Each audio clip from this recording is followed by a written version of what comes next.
You would never told it I won! Do you know who I am? Welcome to the Spider-Man 2 podcast, everyone. We start off strong. Oh, God. All right. But yeah, first off, I want to apologize that, yes, this is very late. I realize. But trying to organize a night where all of us were available for Spider-Man 2 was proving to be quite difficult for that. So I know this game has been out for like 3 months now or something like that at this point. 2 months. Hey man, that means we've had plenty of time to simmer on it. Not even really 2 months at this point, because it came out in late October. It's only like a month, maybe a half at most. Yeah. But anyway, I have with me a bunch of people in this call. I have with me Jason, Stefan, Tevi, Triforce, Ace, and joining us for the very first time, a special guest, Ryan, or you may know him as the man with fierce deity. Link has his profile on Twitter that does the funny stuff. He is a man of culture. AKA the NCS master. Welcome on board, Ryan. Thanks for having me on, man. It's an honor, like legitimately. No, it's not. You're with us. It's no honor in that. Don't put Pal on high my pedestal. Talk him down. This is his stream. That's what our job is. Hey, let's get him the fuck down from there. Now, Pat, real quick. Maybe because I'm sitting far away in my bed, but I'm looking at my talking head icon on Twitch. It looks like it don't even look black. It looks purple. What? My skin looks purple. Distance be like that. Anyway, so yeah, we got. Make it purple. We are talking about Marvel, Sony's Insomiac Spider-Man 2 for PlayStation 5. Oh my god, my mouth. Presented by Pepsi. Yes. I think this was probably, out of any big title for me, was probably the AAA game I was looking forward to most, I think, overall for the year, since it got announced, I think, 2 years ago at this point. Yeah. It was announced in I think it was the September 2021 PlayStation showcase, I believe. I believe so, yeah. Yeah. Overall, my thoughts, I think very good game.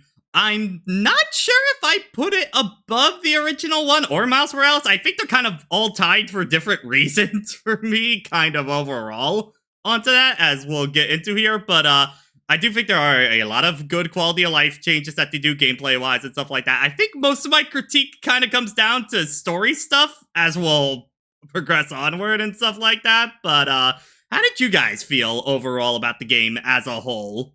For me, I think when it comes to a lot of my critiques also comes down to the story. But Spider-Man 2 as a game was very fun. I also kept on asking the question, why do crime in New York? Okay, that's one thing on the checklist for my notes on here. Perfect, we're talking about that. Seriously, why do crime in this city at this point? Why do New York in general, honestly? Yeah. Everything that Peter, when you look at everything that Peter and Miles are packing in this game, plus the other things going on in New York, why do crime in New York? And at what point, why live in New York? I can understand if you can't move out of New York kind of deal. Why you do crime in New York, though, is an entirely different scenario on that. My bad. Take a bus. Atlantic City is 2 hours away. No one's gonna miss anything there. Yeah, but overall, I'm still on the positive side of the game. I still have a very fun time. And I'm 100%. This must have really liked it if I did that. To be fair, I do think 100% might be actually the easiest in this game out of any of the Insomniac Spider-Man. Yeah, I agree. 100%. Yeah, definitely. There's less to do. For me, that's actually a positive. Open world that respects your time. How rare in these days. Strange times indeed. So, tell me, what about you? Okay, Stefan's right there. Yeah, let's just do this in color. Yeah, I guess in order of the stream profile. So that would be Stefan next. I'm going to give you a picture so you actually all know what the order is on that. So. What's up? So definitely similar thought with Pat. It's pretty on par with the original games. I didn't actually play Miles myself. I'll probably get back to it eventually. But definitely enjoyed playing the game. It definitely had some issues where they took out some features to do some streamlining, and I don't necessarily agree with some of those choices. But yeah, most issues I have definitely came down more to the story as well as some actual game pacing. I do agree with Jason in the extent that them cutting down on some of the chuff of the open world was nice, but I also felt like it felt like I had less to do or want to go out of my way to do. I definitely had the feeling of the game kind of ended before I was really done with it kind of deal. I think overall onto that. Like, I'm not asking for a whole lot more content, just a little bit more, because admittedly, it feels like there's about as much content in here as Miles Morales, even though this is supposed to be, the bigger game kind of deal onto that. It felt about the same content-wise as that. So maybe yeah, I should go back and play Miles. But yeah, I did thoroughly enjoy my time. Might put the first game a little bit over it now that I've had time to simmer on it, just as an overall experience. But we can go more into that kind of details later. All right. Ryan? Oh yeah, so I really love this game. 2018 was personally my game of the year, of that year. So I was really looking forward to this. Really, really liked it a lot. I like how they expanded on some things with this game and like the scope and some of the mechanics. Having both Spider-Man at the same time was really, really cool. Story I felt was good, though definitely had some issues with it, with certain characters, especially that I know for sure I'll bring up later. I did enjoy some of the side stuff more. I like the integration with some of the smaller villains who are outside the main story and like the side content way more than the first game. Um, but yeah, there are some things that I do miss with this game and some things that I wish were in there that like the first game or Miles Morales had out the gate or they added a little later on. And I think with this game, I feel with it, it's an amazing game, but I'm kind of feeling the same way with it that some people felt about Tears of the Kingdom with Breath of the Wild, where it's a great game, but you're kind of feeling the burnout a tiny bit on this formula while still really enjoying it. Yeah. I can see what you mean. I think that's kind of been in general what I felt about this year, kind of overall, like looking back on the deal. I think it's that this year has felt very safe on a lot of the stuff. Like, the games are good and stuff like that, but it definitely kind of feels about par for the course and nothing quite breaking ground, kind of thing. Maybe that's kind of the feeling I've had throughout the year. Spider-Man is definitely on that. I'm definitely more positive on Spider-Man, I think, than a lot of the other ones kind of deal onto that. But yeah, I definitely see where you're coming at on that. Oh yeah, this game still slaps. I almost feel like having Miles Morales in the middle, basically making this the third game instead of the second, kind of diminished it just a teeny tiny bit. Oh my goodness, we're Kingdom Hearts now. Yeah, I was about to make the damn joke! Shit! Wait, so does that mean Miles is going to be playing a card game in the next game? Fuck! Oh no! No! No, we're going to be dealing with Data Spider-Man as he goes through reenacting events of the first game. That's the new Mysterio Taskmaster challenge in the next one. Look out! No! Someone rearranged Venom's name with an X in it for his nobody. Amazing. That's just Carnage. Right. Yeah. Oh yeah. Am I right? Anyway, Tabby, you go on for how you felt. Okay. So, a good majority of people in this call were there when this game got announced and when they showed off a particular character who's had 19 inches of his person highlighted for the past couple of months. Damn it. Most of you guys saw how I popped off when they showed off Venom in the first trailer.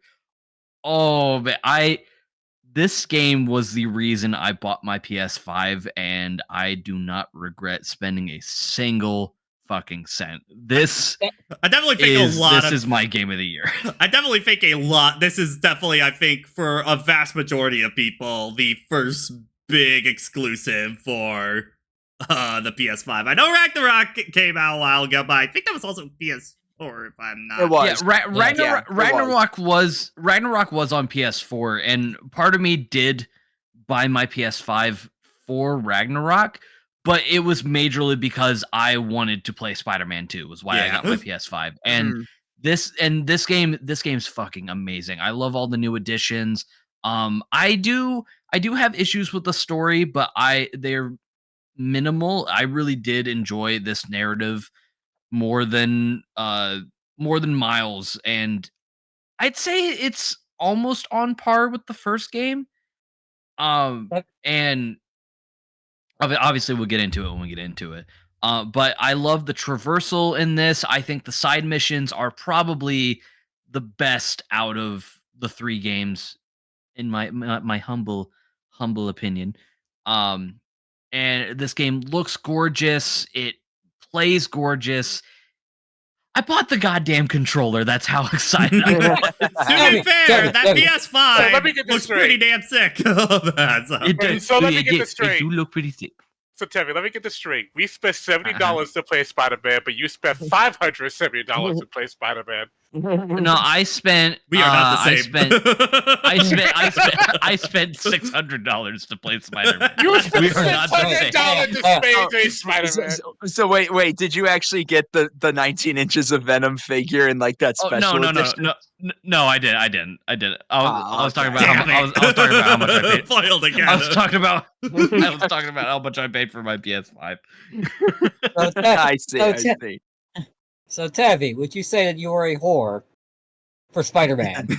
Oh, I am the sluttiest of whores. There you go. Put it in the highlights. I got him. And Cliff. Triforce. Okay, so to preface for those who may not know, which is probably a good few people because I'm relatively newer to being in the streams and all that, Spider-Man was my first superhero back with the Raimi trilogy. So yeah, I've been excited for this game. I was very much, especially when they first, look at that, we're probably getting the Venom payoff, and 2, holy shit, Kraven?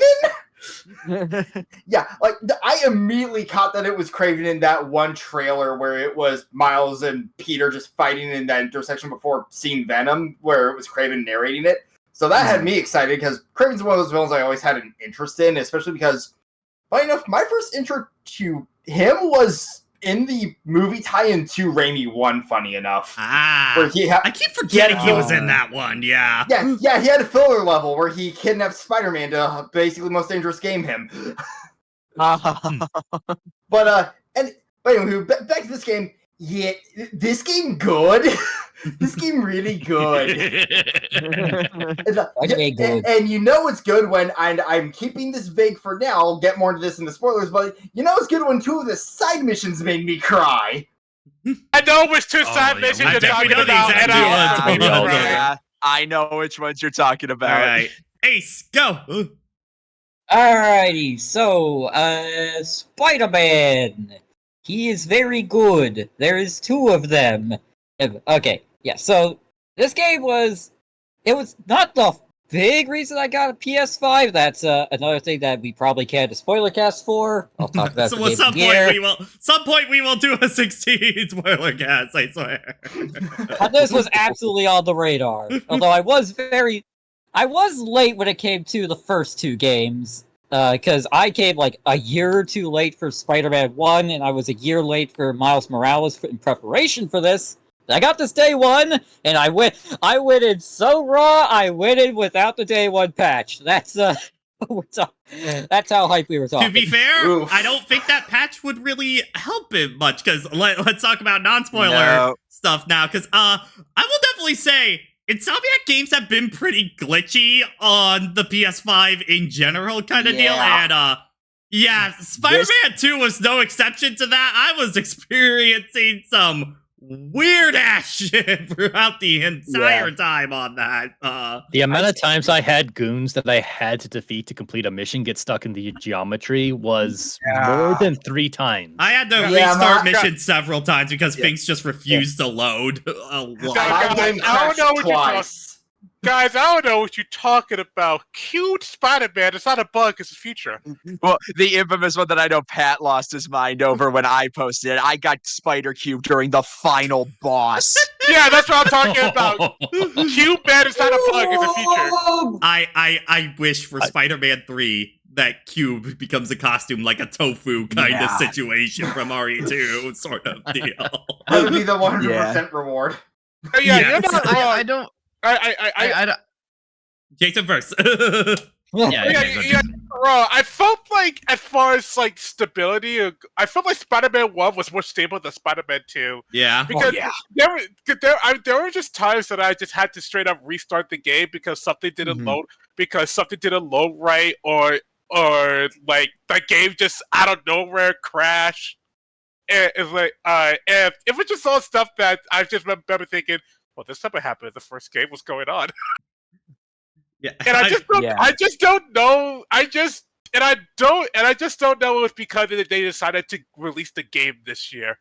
I think it's just something in Insomiac's engine because every single Insomiac game for the PS5 has really been kind of glitch heaven throughout that. Yeah. To be fair, I don't think this one's as bad as Rift Apart. That's probably the glitchiest game that they have overall on the system, but it was admittedly pretty rough going through right at the beginning of that. Okay, yeah, I guess it was maybe I just got lucky with Rift Apart. I never remember encountering like a ton of glitches for Rift Apart, but this one in particular, like I ran into like several glitches. Right, like I had me and remind me afterwards. I want to show you some shit I have recorded on my PS5. Boy. Oh no! Oh, I got evidence on that. Would you like to see Rivet T-posing with her head cut off?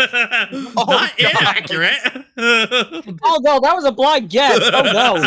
Anyway, Since we're Back on still, since we're still in like the non-spoiler section, just talking about the gameplay, just talking about like the gameplay and the open world section of this. One of my complaints about Spider-Man 1, and I know I'm the weird one for having this complaint, is the fact that I felt like in Spider-Man 1 there was actually too much stuff to do. So it felt like it felt like I was easily overwhelmed by like the sheer volume of, all right, go do this, go do that, and all the other stuff. So Spider-Man 2, the fact that they actually cut down on that stuff to a more reasonable size, I actually found that to be in favor of this game. Like, because I actually did enjoy that.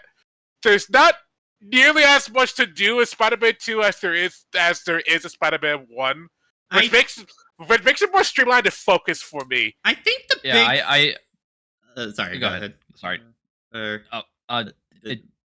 Uh, Rock, paper, scissors, me. Okay. I'm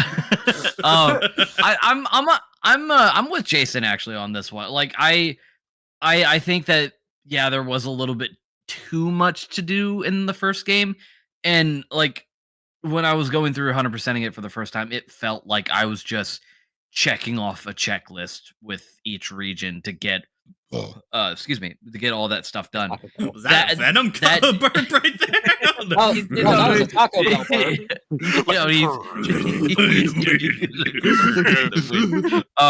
But I never felt like that with Spider-Man 2. I felt like every mission that I went on, I was like, this feels like I'm actually doing something important. I'm not just checking a box. I think whenever I go out and do a I mission. think my big thing is in Spider-Man 2, they have definitely cut down on the amount of busy work missions, I think, overall. However, I think the problem I have is that the challenge in these missions is basically non-existent. I feel like there was a lot of missions, especially like the Taskmaster stuff in that thing, were kind of designed in a way to make you try out new stuff or really make sure you learn your abilities well. Not quite the screwball ones in the DLC. I'm not really counting all into that, but I'm talking about the base game kind of stuff. I think the base game did a more job of like really rewarding you and stuff like that.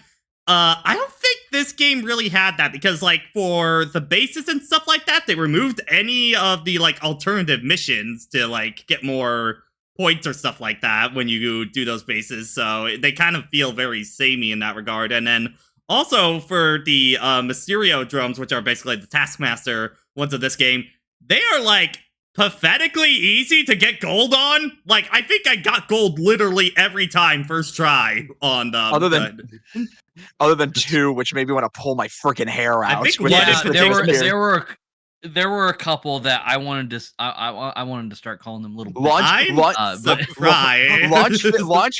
launch 15 enemies off the stage. No. Oh, God, that one fucking sucked. Wait, what do you mean? That one was actually pretty easy.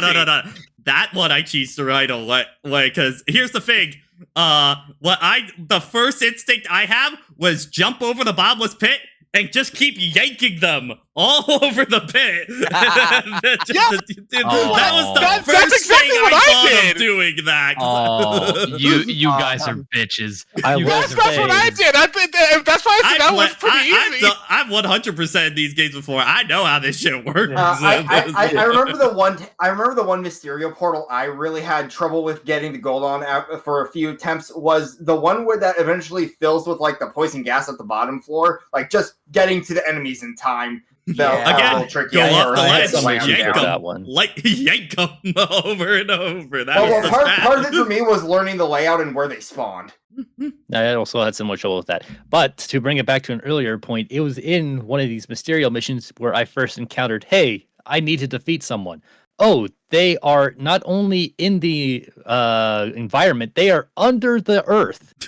And because they don't let you get underneath the platforms in those missions, I literally could not get anywhere near the guy. Oh my So God. I didn't, and I tried to restart the mission. He was still there. I had to shut the game out and then reload the whole thing for that to be bad fixed. on that.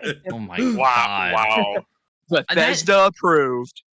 That is so surprising to me because you guys were talking about it earlier and like I'm not trying to be like, oh, you guys don't know what you're talking about, but I did not have like any glitches going through my first playthrough. Yeah. Like I think it was a relatively stable experience. Yeah, for me. for me on the technical side of things, like I had more glitches like that in my PS4 run of Miles than I did here. Like the most I really had with Spider-Man 2 was it crashed twice.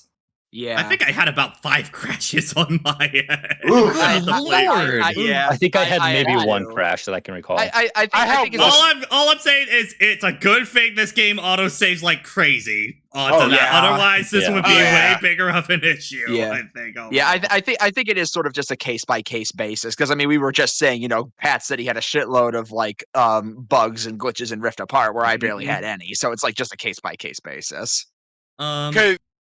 Continuing on like the gameplay side, the swinging of this game is still fantastic. I Oh, do yeah. like the addition that they have to where you can actually adjust some of the swinging of basically like make it where you're angled a little bit more like left and right when you swing and stuff like that. Because admittedly, in Spider-Man 1 and Miles Morales, you can get very automated kind of deal with swinging. So Yeah. I felt like having that at about, like, I think it was like at 7 or 6 that I had that setting onto.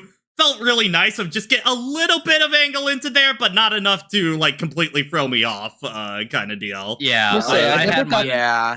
I do want to say I never quite got the feeling of automation from the original game, but I will say that the swinging did feel better in this one. I didn't really mess with the I- sliders, but like I do appreciate the option. I never understood what that option actually did until Pat showed me. Because I messed with the sliders, and I just couldn't like tell how I it was think it's affected worded. by swinging. It is definitely worded weird in the options to that. But Ace, you were trying Yeah. to say something. Yeah. The ironic thing with the web that makes the web swinging in Spider-Man 2 a lot better is, ironically, what you can do with the lack thereof, aka the glide suit. Oh yes. That thing has- I felt like I didn't actually use the glide suit, honestly, that much. I felt like it was just kind of nicer to still web swing. I think the most I used it for was getting across the water or stuff like that, which I love being able to, like, foot up surf. I'm not sure exactly what you call that, hydroplaning or whatever. I was very but- surprised when it happened for the first time because I kind of just half expected my Spider-Man to just sink like a rock. I was My so used Spider-Man. to Spider-Man having.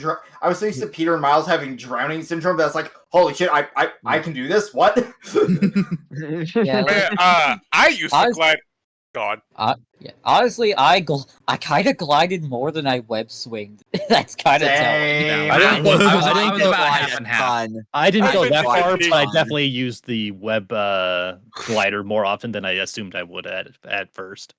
Yeah, those wind tunnels make a huge difference when getting across Oh, distances it's super so quickly. good. Yeah. The power No, like- of the SSD in this game is insane. Okay, hang on. All right, no. Of anything that this game had, I remember being shown this in the trailer, and I just remember okay, so like the fast travel function, you open up the map, open up the map, and you click on you click on it once you actually unlock the ability to fast travel. They show us off in the trailer. I'm just thinking, wow, that's fast. But I'm also thinking, me, the 30-year-old gamer, okay, you know what? Yeah, that's just a thing on there. That's just a thing on there, and it can't be that good. It's might that be getting fast. just good myself, just like, oh my god, it's that fast! Well, I think it's the thing of like, I was used to that in Miles Morales because like the loading is just that fast. The fact that it puts you literally in the air at that exact location you put is kind of what's the mind-blowing part of it. That's the thing. You don't warp to set spots in specific areas. You can warp to an exact street. Yeah. Like the fact that it zooms in on the map and then smoothly transitions to gameplay is just insane. Though, admittedly, with the web swinging, okay, I want to see if you guys feel the same way about this. It's that even though New York is about, I think, like 3 times bigger than it was in the other 2 games, like kind of deal, it weirdly didn't feel like that, admittingly to me. In a way, maybe it kind of felt even smaller. Maybe just because you're moving that damn fast. Yeah, I think that's the reason why. That's the reason why. Because in this game, straight up, you are moving faster in Spider-Man 2 than you did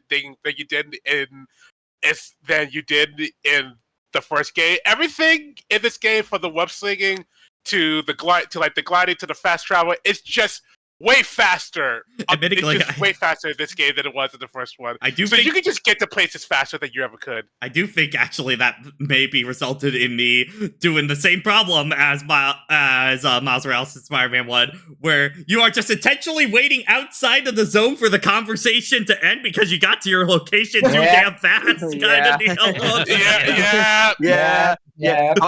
And hope you didn't get to a location when one of those J. Jonah Jameson radios is playing, because there's no playback. Oh my, that happened to me so many times. Yeah, why did they remove the podcast playback? Seriously, I don't know why they took that out. Jada couldn't afford to actually keep to keep recordings of his stuff. It's a one and done. Phobo, you wanted Phobo. Well, of course not. He's got those hospital bills now. Okay, so since we're on the topic of J. Jameson, Jameson, he was so much more unhinged as this than he was in the first one. To the point where to the point where he's just so Spider-Man red-pilled that at one point, to me, it kind of went from this is funny to, okay, you're scaring me a little bit, Jameson. Okay, let's tone it down a little bit. Jameson, take it down. Does feel like it is a little overplayed this time compared to the other two. A little bit. There was some charm in the first game. This one, I was just like, okay, you guys are going too far on your I was much angle. looking forward more to Danica's podcast showing up than Jameson's, honestly. You know what? I think definitely that felt like a why. revolving door scenario, I think, this time. I think that's why they went harder on Jameson in this game than they did the first one, because they have because of the other podcast, which just. But I think they had a better balance of that in Miles Morales. I think. Overall, I did. Oh, sorry. Go ahead. Yeah, it also helps Danica. Her podcast does serve an interesting purpose story-wise and showing how the city views Black Suit Spider-Man. Yeah. Mm-hmm. Yeah. Meanwhile, Jameson is just like, you're fucking right, it's Spider-Man, he's a dick! Spider-Man rises to the occasion. to change his suit. I did like Good that Jameson one. lines. I did like that one where he was like just absolutely cursing out a guy who you could like cut him off in traffic or something. That's my like favorite that. one. That's the best That's one. my favorite one. Actually, so on the gameplay side, because I remember we were talking about this privately. This is probably the thing that we talked about the most outside the story. Is how we actually feel about the gadget and combat flow. Yeah, because Spider-Man it 2. is very Mhm. different in this game compared to Oh, the yeah. other ones. Very. Because Oh, the yeah. other game, Oh, yeah. especially in the first Spider-Man, you basically had the Ratchet and Clank wheel, pretty much of gadgets for you, and then like suit upgrades and that kind of thing. Miles Morales really toned that back to the suit upgrades were more minimal, and he only had 4 gadgets, but he also had the Venom powers for that. Now it is strictly 4 gadgets for both Spider-Man, and I don't know how I feel about this, because I personally didn't get as much out of the gadgets this time. Maybe that's because they didn't have the extra objectives and stuff like that, so I didn't feel as encouraged to do that. But I think, honestly, the method I would prefer is you make it so you have all the gadgets and stuff like that, but you assign 4 at a time, kind of Like- deal. Yeah, Yeah. Like with the Venom symbiote power, like the Venom powers, symbiote powers, and Peter's Iron Spider legs. Yeah. Yeah. Although personally, the symbiote powers are just objectively Those spider better legs for we me. never saw his Yeah. scene again. Yeah. Yeah. Don't worry, we'll get to those. We'll get to We'll those. get to that later. Yeah. But, Yeah, like, it definitely. Yeah. At least with the gadgets, it felt like Pat mentioned, like there are less side objectives to be able to make use of them, but also just a lot of the gadgets just felt not very applicable in most situations. So I didn't really feel like I wanted to use them more I often think the than not. one I used the most was the pull everyone together one, and then obviously Yeah, just get everyone into a combo. the Sound attack. Blast one for obvious reasons by the end of the game Yeah. on that. But Yeah. I will say I did get a lot of use out of the gadgets and abilities in this game, a bit more than the first. But that was primarily because, and I don't know if it's just me, but it seems like it's a decent enough common sentiment. This game is much harder than the first 2 games. I Oh my actually, God, yeah. I honestly had a pretty easy time of it personally. I think actually I disagree. I think this game was honestly easier than the other one. Oh, no, really? I'm with Ryan on this one. I thought this game was harder. I think the First question. Okay. What Order in the difficulty did everyone play on? I played Normal. on normal. I also played on normal. Okay, so we all played on normal for that. What did I choose again? Crap. I I'd think have to it's double check my because, save admittedly, file. the first game I think had more annoying. I think the first 2 games probably had more annoying enemies, so maybe that's why I kind of deal onto that. Also, I just think you are so kitted out in this game that it's like basically any big enemy comes at you is kind of a chump overall. Yeah. To you, it's that's also why I actually. also on the other maybe a transition point later, but also I think like kind of every boss very much follows the same pattern kind of deal, and you kind of just rinse and repeat that throughout kind of thing. We'll talk more about that later, but yeah. But like, that is going back. that is fair. Going back to the gadgets, I actually found I got more use out of the gadgets in this game than I did in Spider-Man and than I did in Spider-Man 1, because I would typically find myself using a lot of the gadgets to keep my combo to keep my my combo going. So I actually didn't get like the final gadget, the ricochet web. I didn't unlock that one until like very late into the game. So for the majority of the game, I just had like the first 3 gadgets. I didn't have I didn't have like the final one.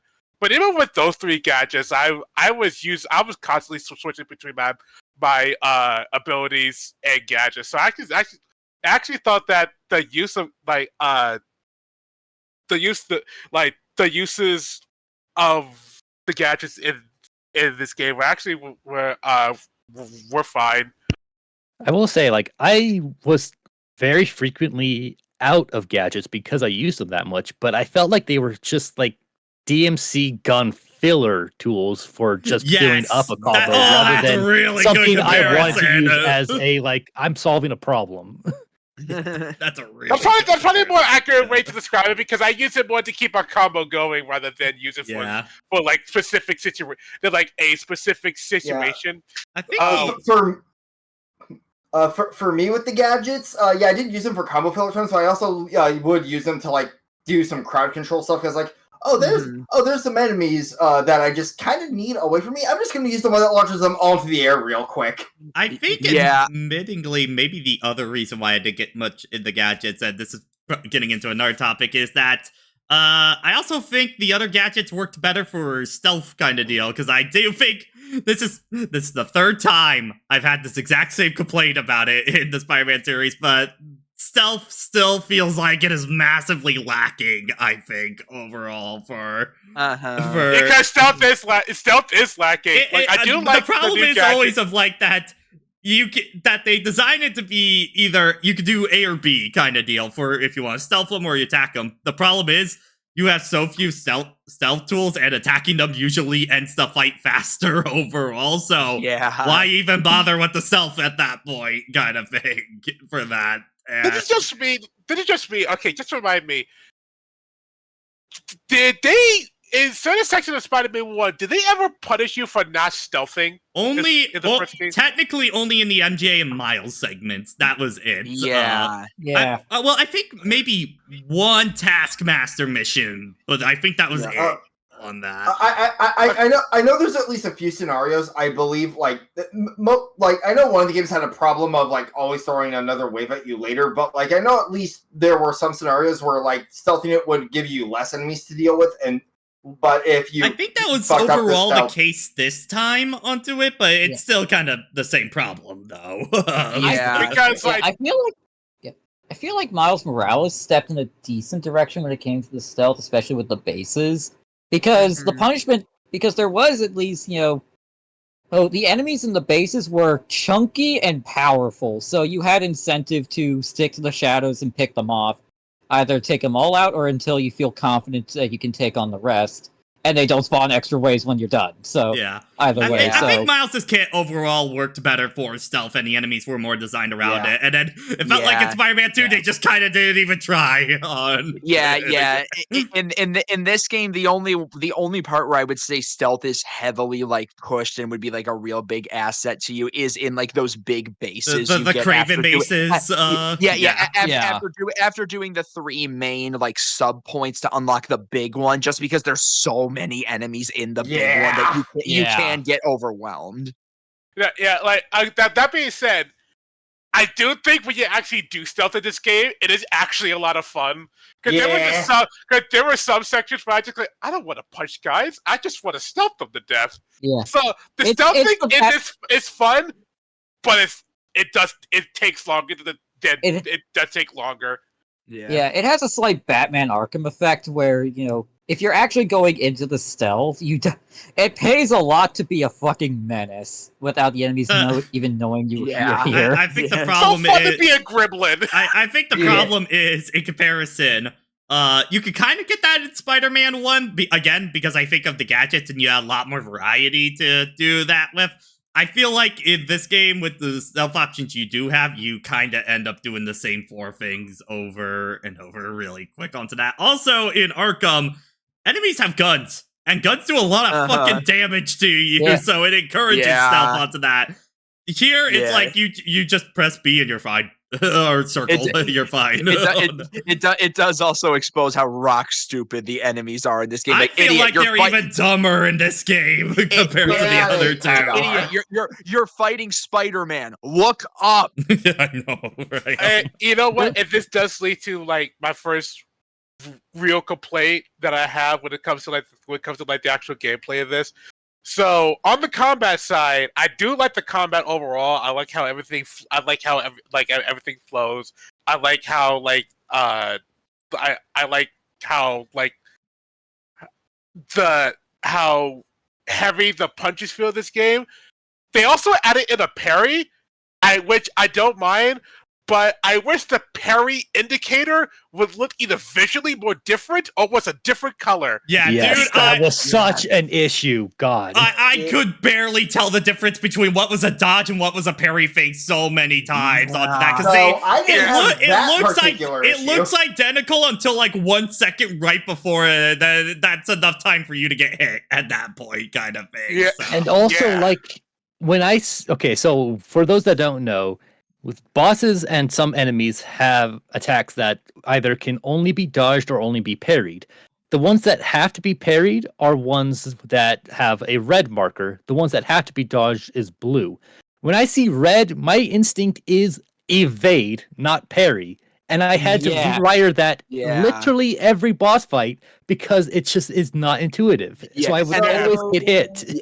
And the problem with oh, sorry. Would now be a good time to mention that one of the first things I did in the game was go to the settings and see what I could customize. And one of the things I did was actually change up my danger indicator colors. I'm probably gonna have to do that. Probably should be. The fact that the defaults are so unintuitive enough that feels like something everyone should now do is really bad. Yeah, I think that's kind of a bad. Yeah. Thankfully, you can't switch it, but yeah, no, it should be more different by default on that. Yeah. And like the problem with those types of attacks is that they come so quickly that like if you accidentally dodge, like even the moment a parry attack comes up, it's too late. You're getting hit. Yeah. Yeah, my problem was the muscle memory. Yeah, because, you know, by action game rules kind of deal, you need readability more than, like, anything else for attacks and stuff like that is, like, paramount on that kind of deal. Like, you play Spider-Man 1 and you play Miles. Like those two games don't have to parry in it. So whenever you see flashing red, you are taught push the circle button to dodge. So by the time you get to Spider-Man 2, your muscle memory is built to push a circle button to dodge. Right. Let's add a parry. Adding a parry on top of that isn't bad, but you just really gotta make sure that the parry indicator is visually different enough to build that muscle memory. Yeah, it kept on getting in the way a lot.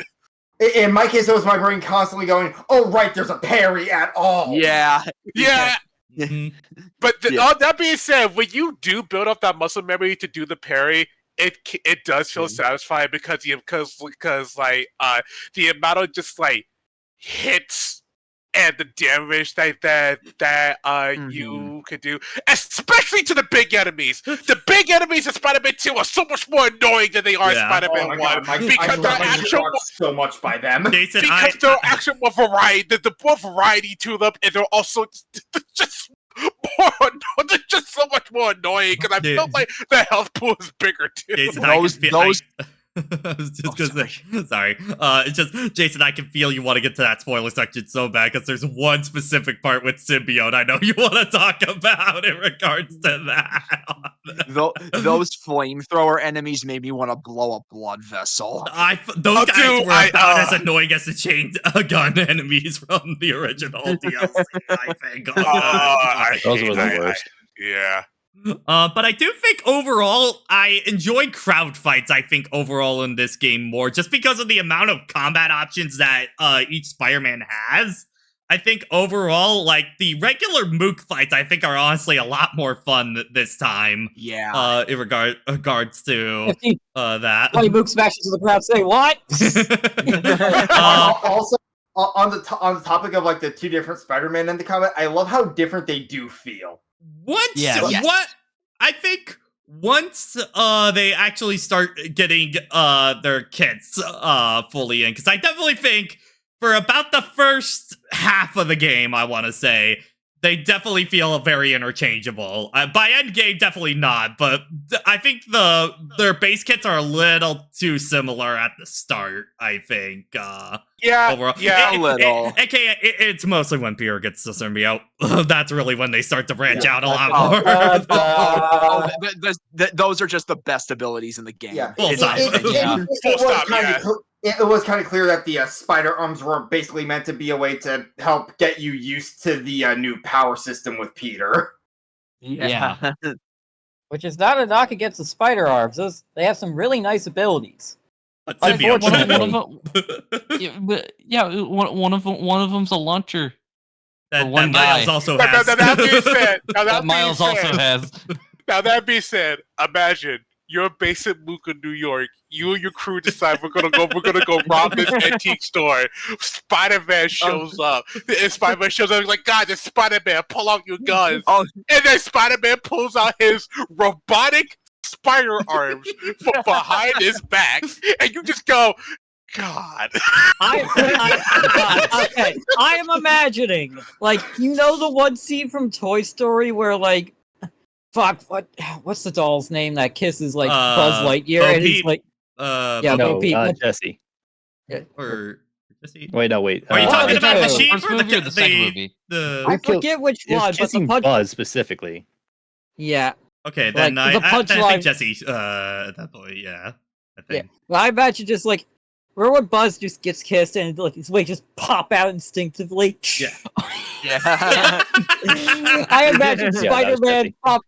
Yeah, I imagine Spider-Man like descending on a crime scene. He's like, "Hey guys." Activate instant kill. What makes it worse? What makes it worse is the fact that L1 the square attack where he just does a wombo combo on you. Yeah. Just like what? Fucking does crawler assault from Marvel. My man did deal with. Level 1. And then what makes it even funnier, the mooks do learn. All right, guns won't work. Get the missile launchers. Really the explosives. Although I think my favorite move in this game might not have even been one of the abilities. It's one you get where if you combo an enemy against a wall, you do like Yes! an Irish J. Oh my god, yeah. Like horizontal. The wall finishers are brutal. Dude, I remember when they showed that move off in like the reveal trailer for the gameplay, and I'm Yes. like, "Oh my god, he's just kicking his balls." That wasn't the symbiote. That wasn't the symbiote. I want y'all to know. That wasn't the symbiote. You took my testicles, Spider-Man. And then it also gets better because as you go around just stopping crime, which, by the way, side note, for the crime, I think there is an improvement to the crime in this game. I think in Spider-Man 1, correct me if I'm wrong, there was a set amount of crimes in each section of the city. You had Yes. to complete And then a certain amount of crime in each part, kind of deal. And Yeah. I remember after that they just stopped spawning. I don't remember crime spawning after you completed them. I could be wrong, but I just don't remember forget crime not spawning. No. They still would, just to give you something to do. Because if they did after you like 100% the game, there would be like absolutely nothing for you to do. Yeah, it would just I think be certain clean kinds of college. Right. missions. I think certain kinds of crimes would stop appearing so that other ones could trigger, because some of them had very specific requirements to get you the rewards eventually. Because I remember having to do a lot of the car chase ones specifically without getting hit, Yeah. because Right, bullets like- were yeah. stupid in their tracking in that game. Yeah, But once you right. hit the once you beat the game proper and you got the ending, then like crime would like reset so everything would be available again. Mm-hmm. Okay, but the crime in the crime in this game, I do think the Spider-Man is better. And another thing that I enjoy, because there are 2 Spider-Mans now, you could just show up to like a random crime, and then Miles or Peter, and Miles or Peter will be there. So they make me go, yeah. But also, again, imagine being the mook. You're just like, oh no. they're both. Oh no, it's Spider-Man. Wait, Look, they're both here. No. Squidward clip. There's 2 of them. Jason, I Jason, don't. What? Oh, go on, Ace. What's up? Jason, it could be worse. There could be other heroes in New York doing anything else. We'll get to that. Possibly. We'll get to that. We'll get to that later. It's like, I don't care how many times they do it. The fucking pointing meme will never stop being funny. It is Yes. contractually obligated at this point. If there is something with another hero that can show up in crime scenes that I think is even funnier for me Oh personally. yeah, but, we'll get to that when we get to I spoilers. guess the only other 2 things I have for non-spoiler stuff are quickly talk about the MJ section since we were talking about I the. Why Oh, not? yeah. I love the MJ section so Yeah, much. no, The MJ MJ sections section are- No, Okay, They're okay, so good. One at a time I for that. hate 'em. Wait, Oh. Ryan, you hate 'em? No, I think they're worse. I think they're worse than the first Ooh, game. no, I no, no, hate no, them. no, no, Hold okay, up. all right. All right. What do you got on that? Go on. Somebody get my knife. Tammy, They no. were- Tammy, no. No guns, no knives. No guns. Ryan, Spider-Man's you taking have them away. No, get She's away. like, Ryan, explain to me why. I want to know. Play the yeet. I want to know, Ryan. Use Explain my me why. gun. Honestly, I don't know if I just wasn't clicking with the level design for most of the first two, because there's three. The last one I did not mind because of the mechanic with how you could handle the third one. But the first two, especially the second one, I don't know why.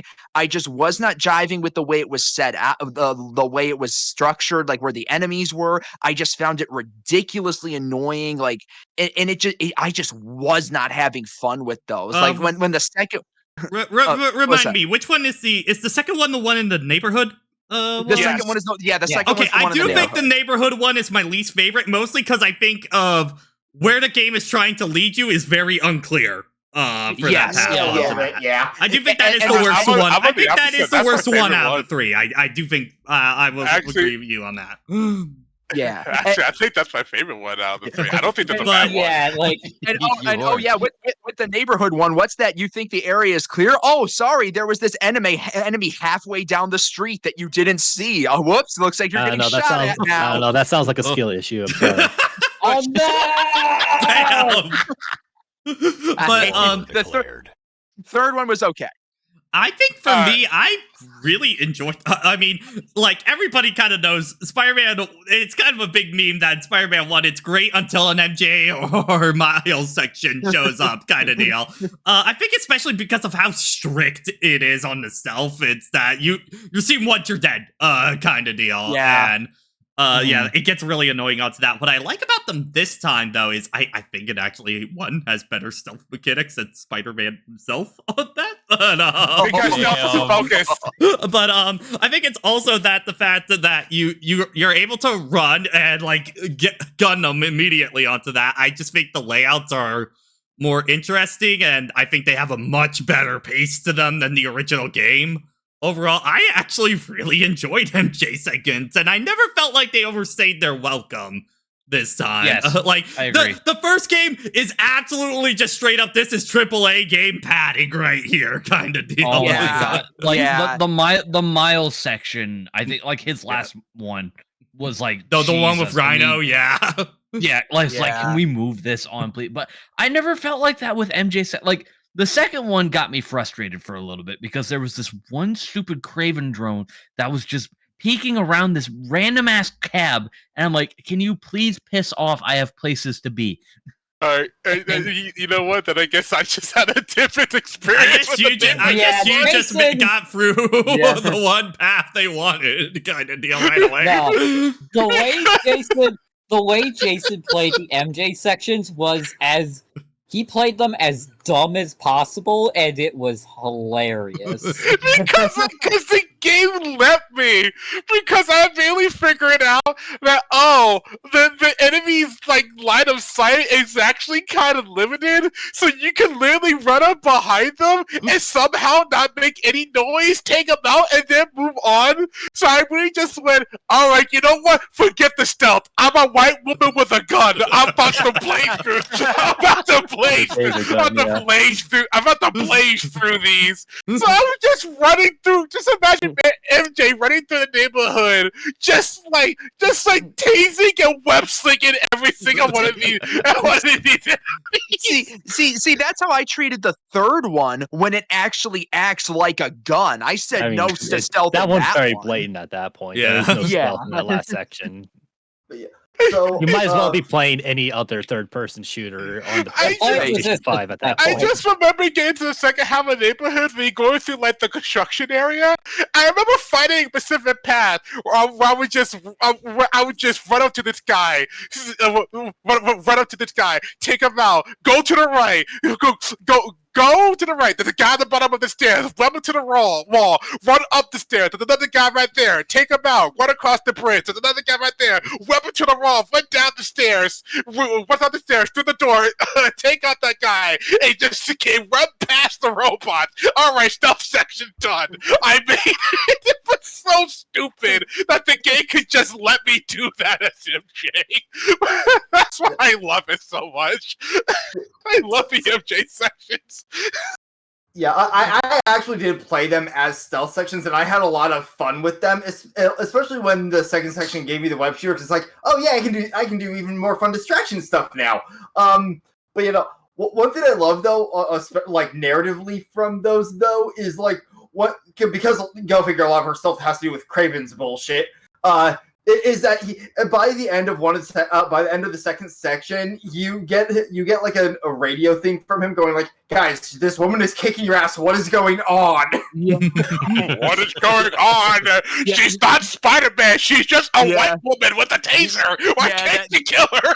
It felt like he was about to add her to his list. Yeah, that is something people bring up about the story, that it's like, why are these trained hunters having so much trouble taking down a random white woman from New York with a taser?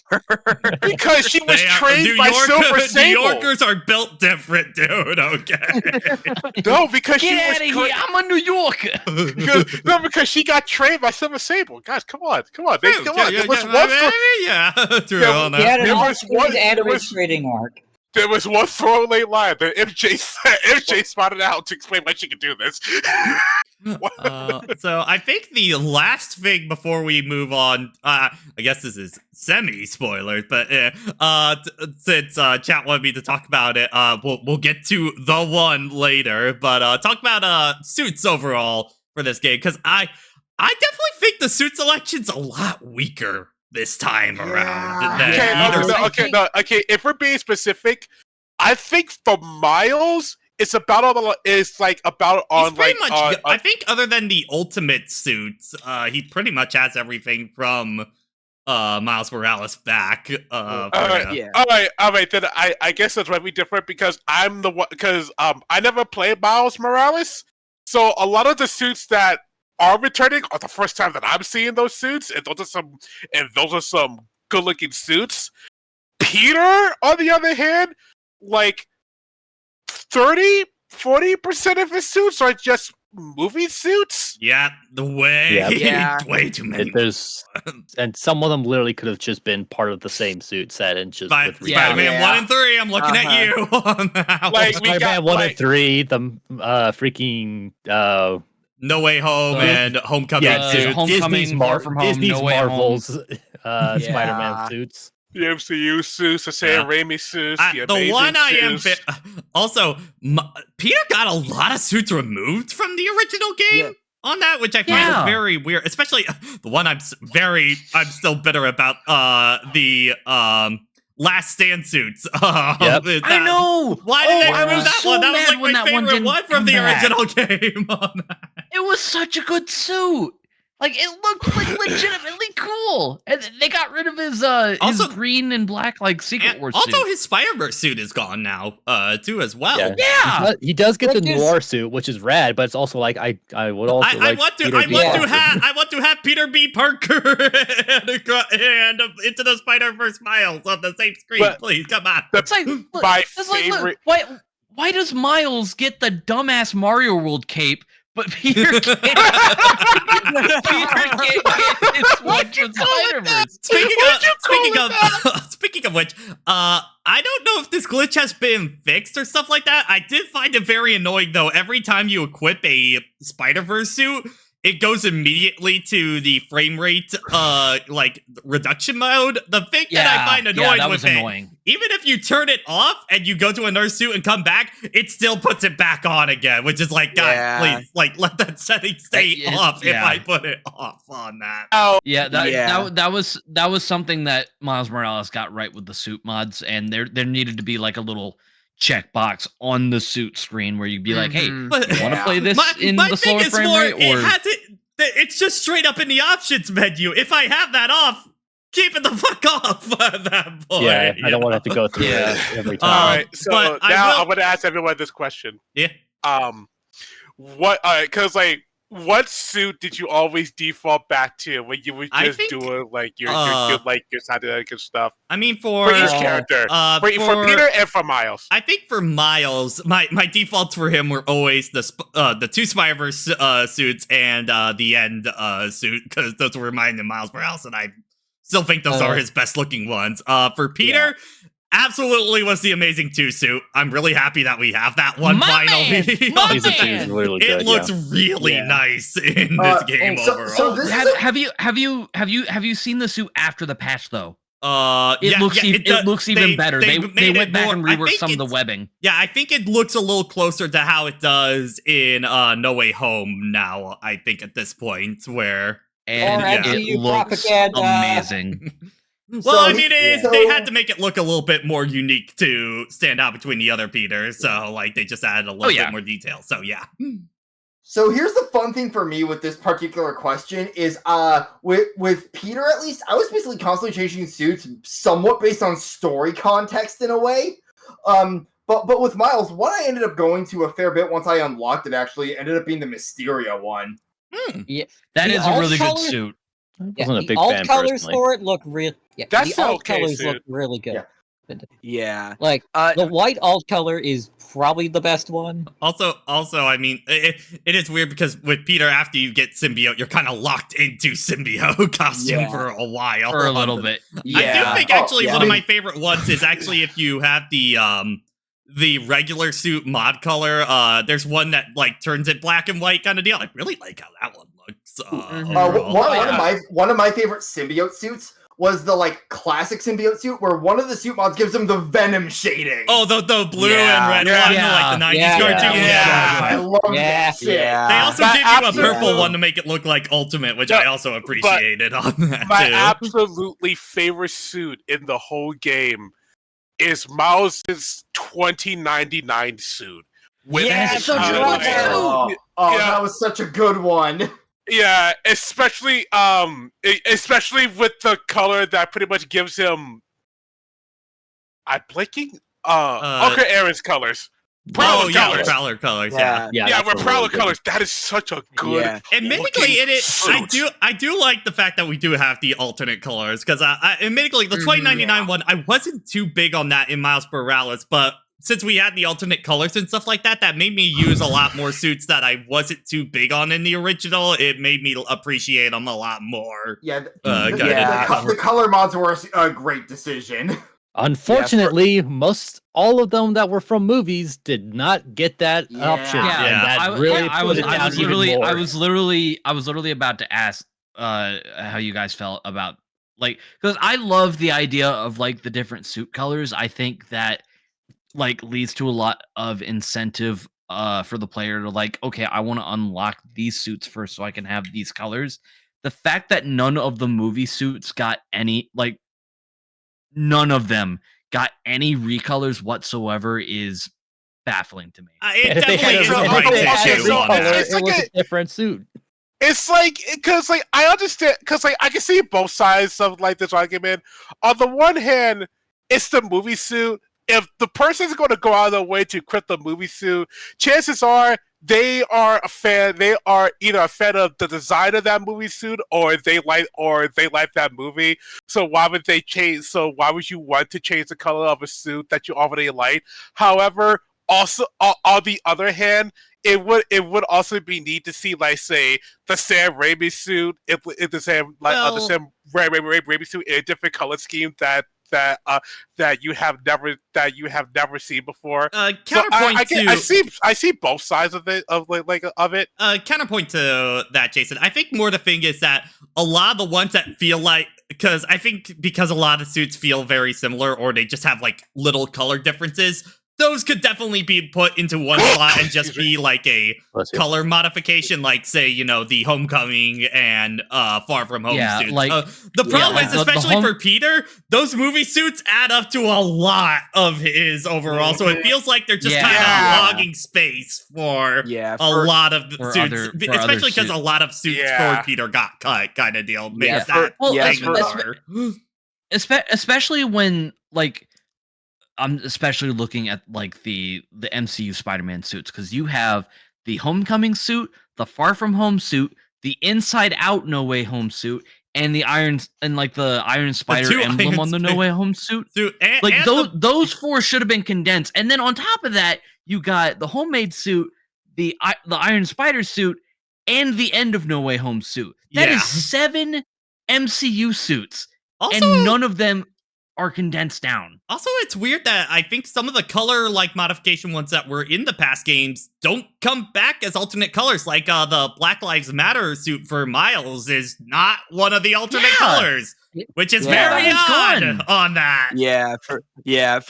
For me personally, with the suits that I use, I personally just sticked with the suits that the main suits, like the normal ones and the ones in the story, just because I like to do that for a first playthrough. Just use like the standard kit just to experience the story with like the normal suits usually. That's fair. And I'll probably do them on a second playthrough. I was gonna use them on New Game Plus, but unfortunately, there is no New Game Plus in this game right weird, now. honestly. I don't Why? know. Sony's been doing that a lot recently, where they've been keeping the New Game Plus like hostage for like a year or stuff like that. Yeah, kind of It happened with God of War Ragnarok, and I was so mad that it happened with this because as soon as I got the final No Way Home suit, I'm like, I want to play through the game with this again, but I can't because there's no New Game Plus. But it's coming. Yeah, also, I just didn't buy many. Like, I basically, the last thing I did was like, okay, I've done everything. I'm just going to buy all the suit and alternate colors just because the suits to unlock them use the same currency that you need to use to unlock and upgrade abilities and gadgets. I definitely think the currencies could have been divided a bit better because I think there was way more overlap than the other two games, I think, on it. Hero tokens are the big gatekeeper to a lot of things. Yes. So it's like, why am I going to pour these tokens into suits that I know I'm probably not going to use now when I need to upgrade my power or health because these enemies are kicking my ass? Honestly, I think like as far as like suits that you get for unlocking, there are two suits that I do like. Again, both of them belong to Miles because you see Miles just has like the better suits in this game. I like the suit that you get for doing all like the missions at the school. I just think that suit is. I think that was a good design. It's cute. Yeah, I just like the sentimentality of that suit. It's just like, yeah, we came together and made you a suit, and made you suit Spider-Man. It's like, that's cool. The second one is the one you get for helping out for completing the music museum. Yes, that was such a good outfit. That's such a good outfit. So good. The Music Man costume is so good. Yeah, it's just a normal ass like outfit, just with the Spider-Man mask, which makes cutscenes where Miles takes off the mask just really funny because he's just wearing a normal ass outfit. Oh no, that does remind me of like one of my favorite moments because I started. This isn't really a spoiler, but I started the game and I decided I'll throw Miles into the Tokusatsu costume because I got the pre-order, and because it's a helmet, not a mask.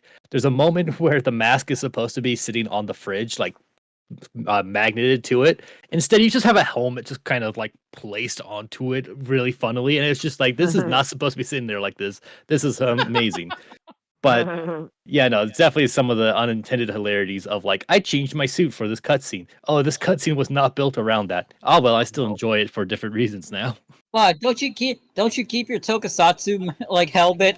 Don't you keep a rider helmet just on like a hook on the fridge? Why do you have a hook on your fridge? This brings up many more questions. All right. Magnetic hook. Is there anything else that we want to talk about that's not spoilerly for Spider-Man 2? Was that everything? I think we're good. Let me think. It's kind of a small gameplay thing, but I did like that instead of having your typical open world tower way of making the map fill out, it was built around, hey, actually travel the map and that will fill it out. Yeah. It made it just slightly more tedious when you're trying to find specific side missions because you needed to get into a proximity of them. And that was a little annoying when you were like, okay, this thing is in this region. Where the hell is it? However, I at least appreciate, hey, I'm going to explore this damn city instead of, all right, where's the tower? Okay, there's the tower. Here's all the things on the map. Yeah, Like, it, now it, use it more gives a lot immersive. of incentive for the player to actually explore the different districts this time around. I really appreciated that. Go to the top of the tower and do the cryptographic sequencer from Batman Arkham. Oh wait, okay, no, okay. So two things, right? Okay, so going back to like the webs, the swinging. This shouldn't be that big of a deal, but loop de loops. I could do a full. I can do loops. I can do a loop now. And leading into the second thing, which is a feature that I love, you can turn on and off fall damage. That was Yeah. literally the first thing that I did when I booted the game up when I found out you could do that. I saw the toggle. I was like, "That's gonna lead to hilarious shit." I'm keeping that off. That is Yeah, a I know. certified clip generator, and it's going to be funny. The clip that someone posted of like Miles doing like turning around, hands behind the head all the way down and just dying on impact. That killed Like, me. I still have one clip of Peter just eating shit and then just like landing nice and neat on a bench where it looks like he's just napping. Yeah. I think one of my favorite thing, and this was accidental, was simply the fact that I jumped off thinking that I just had more time to prepare myself than I actually did. So just imagine this image of Spider-Man, he just falling from the roof, and he's just like, he's not swinging, donk! What's up? Just started to have a shower thought as he jumped off the building. Just like, no, what should I do today? I mean, I need to do the laundry. I gotta go take this to the post office. Oh man, what should I do for dinner? And then just smack. Smack. Did I leave the oven on? It's a small feature, but it can just lead to so many funny moments. Yeah. One of Yeah, the earliest I got- one of the earliest trophies I got was for taking fall damage mid trick. It's like, all right, I'm gonna test out what how tricks feel like. Splat. Literally, that's the name of the trophy. There are a couple of clips that I have of me taking fall damage. I'll have to show it to you guys after we get done here. But oh my god, like when when I did that for the first time, it just splat right into the concrete. I was laughing for like a good 5 minutes. I think it was funny that in relation to that, like I unlocked the splat trophy not because I landed on the ground, but because I slingshotted myself into a gap between two pieces of geometry, and that counted enough as fall damage, quote unquote, to give me the proc. I was just like, Yeah. it's like I okay, think I saw that. he saw that live, and I was just like, that counted? Okay, sure, why not? Yeah, like just imagine He sprayed his imagine finger. poor Miles. Yeah, imagine poor Miles swinging onto like a small like ledge, just like a small piece of like banister ledge, tumbling, and then just getting right back up. Like that was weird. Pat, I'm not taking this. Is there any more non-spoiler stuff that you want to talk about? I think at before we this dive into- point we can start diving into spoilers. I think honestly, Alright. at this point, Alright, so if you have not played or watched a playthrough of Spider-Man 2, go do that. Go fix that. This is We are going to dig into the story now. It's a Okay. good video game. I am going to just quickly put up a spoiler thing real fast. All right, we still gotta wait like a minute or two for the new teacher to arrive. Oh my god. Okay. all right. I'll Bathroom. be good now. Yes, we're good. So Craven dies. All right, there you go. Well, I do have to admit, It's all right. like, I didn't expect us to jump to that right away. However, I was legitimately surprised with like getting to that scene. I was just like, so is he gonna die? Oh, he's dead. Oh wow, yeah. Oh Wow, they actually do. That man is dead. Oh, I think especially with the way I know we're jumping incredibly far ahead onto there, but that definitely screamed to me of like the like violenceness of that. It's just like y'all better get ready for Wolverine. I was literally Wolverine. that death was practice for Wolverine. That was Yeah, practice it's for just like, Wolverine. y'all better be ready, kind of deal. Tastes so tastes like so chicken what- nuggies. one of the first things I want to talk about now that we're in the spoiler section. I thought the voice acting this time around was fucking fantastic. Like Oh Yes. yeah. Yuri Lowenthal did amazing. Yuri Lowen, Yeah. Yuri is putting his whole ass into this performance. Yeah. And he already The did bit- an amazing job in the first game. Yeah, I know. Yeah, Really. my bit man was when- putting his whole cock into it. Okay, Yeah. real All bad. right, well, If anybody wins Best Actor at TGA, it's either Ben Starr as Clive or Yuri as Peter. Yes, It has those to are be the Yeah. only two Yeah. acceptable options. It's got to be the only two. at least 'Cause, within this group. Like, oh my god! Whenever like the symbiote was affected by like sound waves, and he's just screaming his fucking ass off. And I think I remember like because they were doing voice recordings during COVID. I think at one point he was sick for one of his voice Oh my recordings, and God. he was still screaming his lungs out. I love the Virgil performance, baby. But like everybody in the cast does a fantastic job. But Yuri Lowenthal is Yuri definitely is definitely the mark for Okay, that. I mean- some of this. Oh, sorry. I will say also, I forget who plays him. Henry was also sorry, not Henry. You mean Harry. Harry? Harry. Sorry. Yeah. Other media. Harry's voice actor was also. I Really forget good. who plays him. Off the Looking it top. up. Let me. Hold on. Looking it up. I don't know who voices Harry, but the voice let's of see, Venom, IMDb. Tony Todd. We will definitely talk about Venom later. I do think they Uh, nailed him voice wise on that. Graham Phillips. Graham Phillips. Phillips. Okay. They got Harry Osborn. But yeah, okay. Since we're kind of jumping all over the place, let's go back to the beginning. Yeah. Oh my god! So- This game starts off so good. Holy Yeah, so the new It teacher annoyed me a arrived. little bit, though. In what way? Let's start with that. Actually, what? I didn't like that Peter gets a job and loses it within the first hour of the game. Yeah. Like, I felt like Yeah. that was unnecessary. Now, it was funny in the moment. I do not disagree with that. I remember Jason laughing his ass off when it happened. However, I was just like, can we at least space this out a bit longer than the opening section Also, of the game? Peter, Yeah. why did you pick a teaching job? The one job where you are required to be there at all times, man, when you are fucking Spider-Man on I mean, there. I wasn't laughing my butt off because Peter would get fired. It was just the fact that I really had to watch my mask get fired. Do Come we on, really man. have to watch Yeah. Peter suffering to Yeah. be a Spider-Man? Like, did we really need to hit that Spider-Man 2 check off of, hey, Peter has Yeah. a job. Now he no longer has a job because he's Spider-Man. That moment really felt like the one time where it was really like, okay, we're getting a bit too much into the Spider-Man ruins Peter Parker's life that the comic book writers go way too much Okay, into okay, sometimes. There's actually one thing I just want to establish right off the bat. Just getting like a baseline.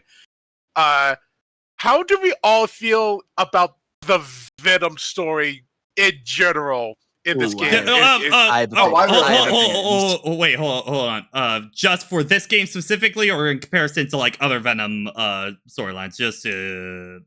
Let's in comparison to the others. So I think this is kind of the thing I was talking about at the beginning of this. I think the problem is, I think Act 1 of this game is kind of its strongest act, and then when we actually get into the symbiote, I think that's the Yeah. not as interesting part Yeah. of the story, unfortunately, for me overall. Yeah. Onto that. My main issue with Venom in this game, and I hope this makes sense when I say it. Okay, I like this let's- I like this interpretation of Venom. I think it is still a good take on his character, but I feel this is less Venom as the character we all know and love. Like the Venom who like Eddie Brock makes Venom in so many ways. Mhm. This feels less like Venom and more just Harry Osborn wearing the symbiote. Yeah. Does that Okay. make sense?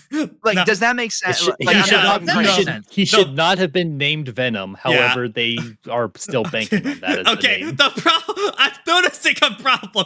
We really need to stay at the beginning of the game because we just want to keep jumping straight to Backing symbiote. up, there is a sandstorm in New York Yeah. City. Please, We Yeah, should yeah, talk please, yeah, about we yeah. keep that. trying to jump to Venom immediately, I and know, he's at the end of sorry. this damn game. That was the Even marketing. They were 1980. explicit about that. They didn't care about Sandman. Hang on. That's my fault. I'm sorry. Order, No, it's fine. Let's do it, but yeah. All right, all right. Okay, I'm we're getting ahead. sorry. Okay, all right, Let's one be at a honest, time, one at a time. Keep the 19 inches in your pants for the time being. Okay. All Anyway. right.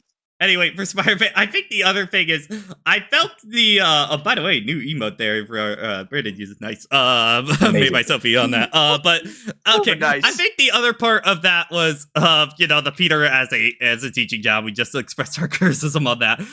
I felt the essay thing was a cute thing to do the backstory thing, and then I got annoyed when he just refused to fucking write this thing throughout the entire agree. damn game on Yeah, that.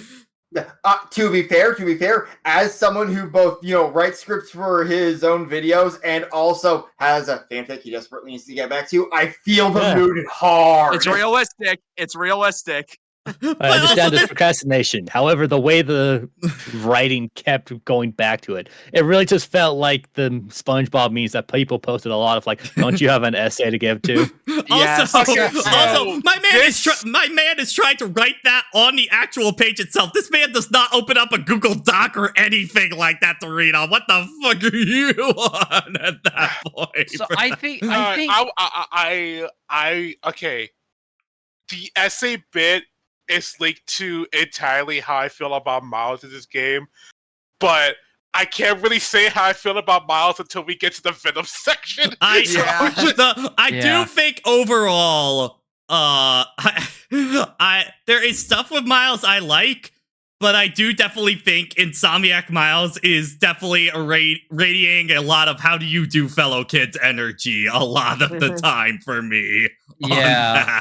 Yeah. I do appreciate them trying to do something with Miles, like with the essay thing with Miles, but considering the fact that like Miles already has his own little arc in this game with everything to do with, I know I'm jumping ahead a bit here. With Lee and stuff like that, yeah. Yeah, considering everything that he has to do with Lee, I kind of feel like they should have just gone all in on that for Miles. The essay bit feels a little unnecessary. It is to me. definitely the problem Like, of them trying to juggle two Spider-Men at the same time. Yeah. Kind of deal. And that is definitely the problem, I think, a bit with the ending. Again, we'll get to that way later on.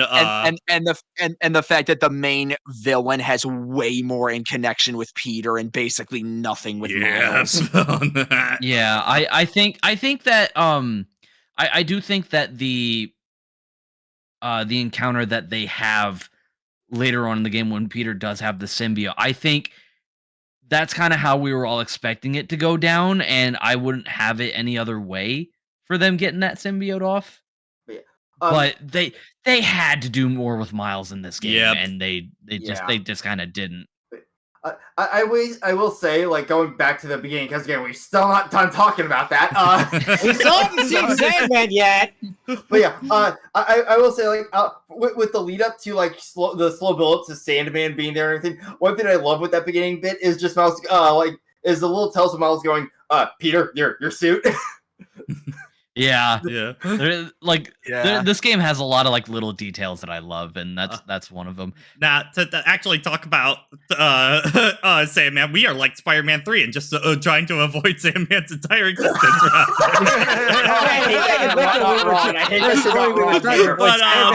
I also involved the black suit.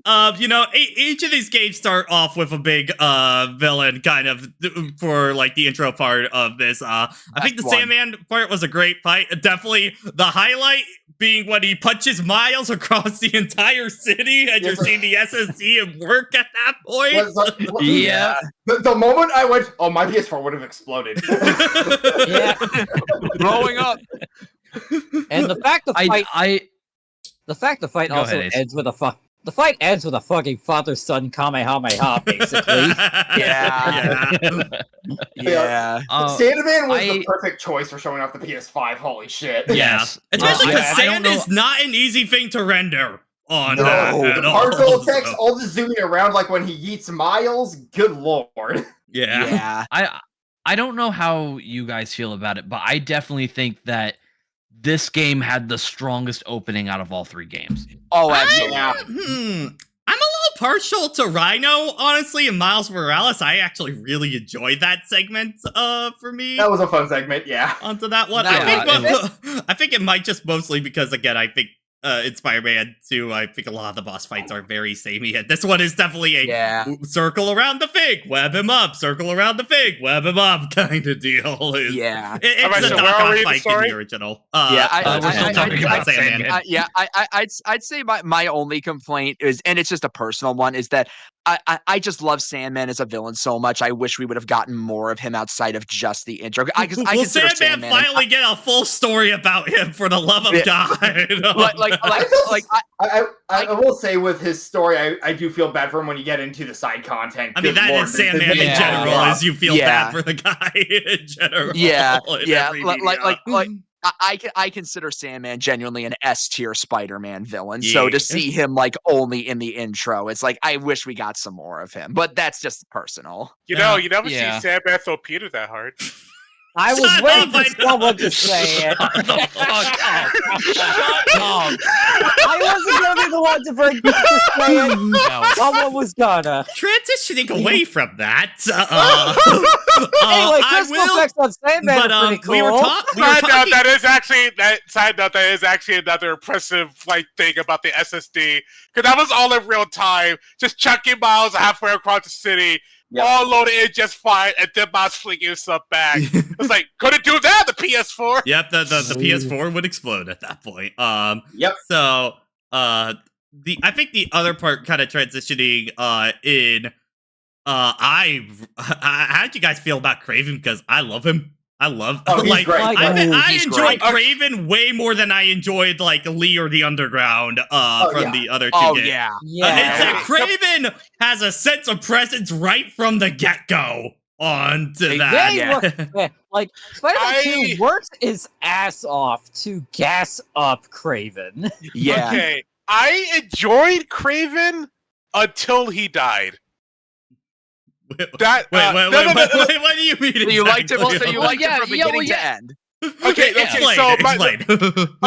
so Kraven essentially won, because Kraven's whole deal in this game is the fact that he wants to find a worthy hunt that could kill him. Mm-hmm. That's his whole deal. That's his whole deal. So when he faces off against Venom, and he faces off against Venom, if Venom wins, if Venom kills him, I actually didn't like the fact that Kraven actually ended up dying, because he got what he wanted. Kraven won. Kraven came, blew up New York, and just went, alright, and I died. Sweet. The man is just on a suicide mission kind of thing for him. He successfully committed suicide. To be fair, that is probably meant to play on, because this is in part adapting in a way Kraven's last hunt, and he does win in that as well. So it's just kind of a Kraven thing in general for his storylines onto that. But I think the big thing that it just feels okay, this could also just be for the fact that I'm not that familiar with Kraven material, just at all. So just to see Kraven come in now with the army of mooks by his side, blow up New York, cause all this damage, and then just succeeding at the end without getting any real punishment or payoff whatever for that. I'm just like, that just felt kind of weird to me. I think that is kind of the general problem of the game being mostly about Kraven, and then having to rush Venom in at the very last moment. I know he keeps looping into this conversation, but I definitely think Spider-Man 2 kind of has a Sam Raimi Spider-Man 3 problem sort of thing, where I think there are just too many storylines trying to be cooked at the same time kind of deal. Not to the same level. They definitely foreshadowed the eventuality with Venom a lot better than Raimi, because obviously they forced the freaking producers and stuff forced Venom into that movie. But it definitely still has the same issue where it's just like, its story is not about Venom until it is. Again, we're gonna get to him, but I think the moment I looked at the PS5 thing and I saw I was 80% in the game and Venom had not shown up, I was just like, oh no. Kind of deal. Going back to But going back to Craven, this, I just like how much of a demanding presence he has in basically everything regarding to him at the beginning of the game, Man and I has think he a keeps body that. count. He keeps that throughout. And yeah, he basically kills everybody in the Sinister Six besides Doc Ock and Lizard. He kills 4 primary villains, and debatably Rhino, we don't know if that counts or not. I'm not entirely sure how I feel about that. It's definitely strong for building up the character, but it's also just like, man, we're just wiping out more things we could do with this universe. I see why Sinister Six was mashed into the end of the last game's finale, because they were just gonna kill them all right away. Yeah, like we just don't have a Sinister Six anymore. Like straight that's up. just a bunch of villains that were just like, yeah, we don't want to do anything more with them. Well, Also- now there's only 2 of them, so now we can have the Blowjob Brothers. God damn it! Also, I am hurt that we have a game with the symbiote and we lost Shocker, so we never got to see. I feel like they knew. I was so mad that they just killed them off screen. Insomniac took that joke, took it out back, and went. Nah. How dare you? But yeah, anything else you guys want to say about Craven? As someone who had his intro to Craven be the like Spider-Man 1 like Xbox PS2 era game, oh man, I love how they handled him here. Like going from like, oh, this is an interesting sort of hunter villain, to seeing him show up more and more in various random games and stuff, and then him getting a big break. It's like, oh, this is great. This is great. I will. Oh, sorry. It does help with Craven that he's also just built, like not just built up, but built. Yeah, like, Craven's fucking huge as a character. Yeah, he has shit. He's literally an absolute unit. Yes, like he's about as big as Venom, right? Like he is able. Like Venom's like a head over him, but he is a man's man. Yeah, he's able to go toe to toe with so many like of the different heroes and villains. And he almost kills Peter. Okay. So there is one part about that I actually do find a little bit weird. We're good. Where Craven is given a list, just like perhaps a new hunting ground is in order. He sees a list of all these interesting people in New York, and he just goes, "Ooh, nice." Looks at Spider-Man, just goes, "Nah." It's like, what do you mean? Where is the Taskmaster? He knows Spider-Man won't kill him. He knows Spider-Man won't kill him. I think that's his big thing on to that. That's they're why pretty explicit about that. Yeah, I think that's Mook why literally says that. Like sorry. Mook, I think explicitly says to Peter, it's just like, you're too much of a coward to actually kill him, so you don't matter to him. Yeah. Peter's that's just why like, when Peter gets way more vicious when he gets the symbiote, that's why he's like, I want me some of that. He has like when he sees Black Suit Spider-Man, he basically has the oh no. Yeah. You